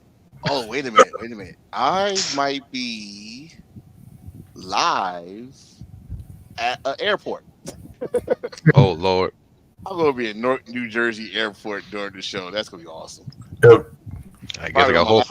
Probably on my laptop too, while like just waiting for my plane ride and shit. Yep. Oh Lord, be like playing right from here over again. But Or I might be on the airplane. Don't get me. Shit. On the airplane on the show, like, yeah. And then with the microphone. With a microphone. Yes. oh yeah, probably So, you like yeah, peanuts? probably wind up reviewing Battle on the Valley. Probably wind up reviewing Battle on the Valley and talking about New Beginning, which will be the following Saturday. Good Lord, we're gonna have a lot of stuff coming up. I know one thing we could talk about on the side about this. How do we feel about this road to WrestleMania. How many rows we got? I got. Oh, damn. Yeah. You know, Yeah, I know we were so into the Japan shows, but Ooh, we got Yeah. so many. We don't have a straight and narrow road. We got so Yeah. many freaking roads. Yeah. To WrestleMania, it's gonna be awesome. yeah. If you smell what we're cooking, yeah. But anyway, it's dreams and nightmare. He said it. Oh, God, that'd be a good title. There's dreams and then there's nightmares. yeah. And then oh, matter of fact, there's actually a big event that we kind of did. Well, actually, we can say it for next week. But yeah, there was a major shift in WWE that happened around the new year. That What? Kevin Yeah. Dunn left. Yay! finally, I was like, The buck tooth bastard. yeah, yeah. And matter of fact, I haven't seen a celebration that big since. Well, You could tell. I'm gonna tell you this before we leave. You could Yeah. tell that he left. The production was like it was like little freedom going on. Like when the Yeah. hell you ever saw Raw start off with the commentary team in the ring announcing the match? I was like, man, they went, Oh. oh, god damn, that's how you used to start Raw back in the day. So it was a right again work in progress. So yeah. yeah, we definitely we could talk. Yeah, I would say that was definitely aesthetically pleasing. Yes. Man. It was Yeah. that buck tooth bastard. Now you can chop some wood now. Anyway, Or we can on a remake of the Angry Beavers. great episode. Yep. Oh, We can't wait for the next title reveal. Is that tomorrow? yeah, but I got an idea. Since it's our 75th episode, how about we talk about some famous diamonds in wrestling? Oh, ooh. Yes. Rockefeller. Anyway, what? You should have Jay-Z sue us, or was it Diamond Dallas Page that was trying to sue him? Diamond Dallas trying to sue him. Yeah. Yeah. But yes, we gonna talk about the diamonds. DDP. Who else? Diamond Stud. Yep. Oh yeah. I heard well, diamonds are forever, and so is Ric Flair. Ooh, even diamonds on the belt. Dude, Oh. I heard, especially $1 million title. Yeah. And Spinner. And a TNT. There we go. So we're set. All right. 75th episode. Next week is blinged out, bloody, big old booty. We don't give a fuck. 75th episode will be next week. That's where we are. And just say if Sky Blue or Jimmy Hater show up, we could blame that line right there. Actually, that would be a good thing. That'd be Yeah, great. we gonna be Cheeks Elite. no, we gonna be the BGBC, Big Booty Combat Club. I buy that for $1. Yes, I do. Okay. All right. I'm be here Moxley, the booty jiu-jitsu. Anyway, but no blood. Anyway, I'm Hugh Malenko, the man with 1,000 kicks. Yeah. And I'm Big Reese Langston, the big meaty man slapping me. Now how we gonna end this talking about some slapping somebody? Never mind. We are PG today. We are PG, sir. This is the Lord. Pure goodness, goddammit. That's Pure goodness. right. Pure goodness 2024. That's what, pure goodness. Yeah. By the way, to the real Biggie, please feel better soon, man. Like, Don't rush. and don't feel like coming back. Don't come back. just make an appearance. Yeah, grab a microphone. Royal Rumble. Do your thing. Yeah. Do your thing. After that, Royal Rumble. Anyway, Yeah. until then, meh.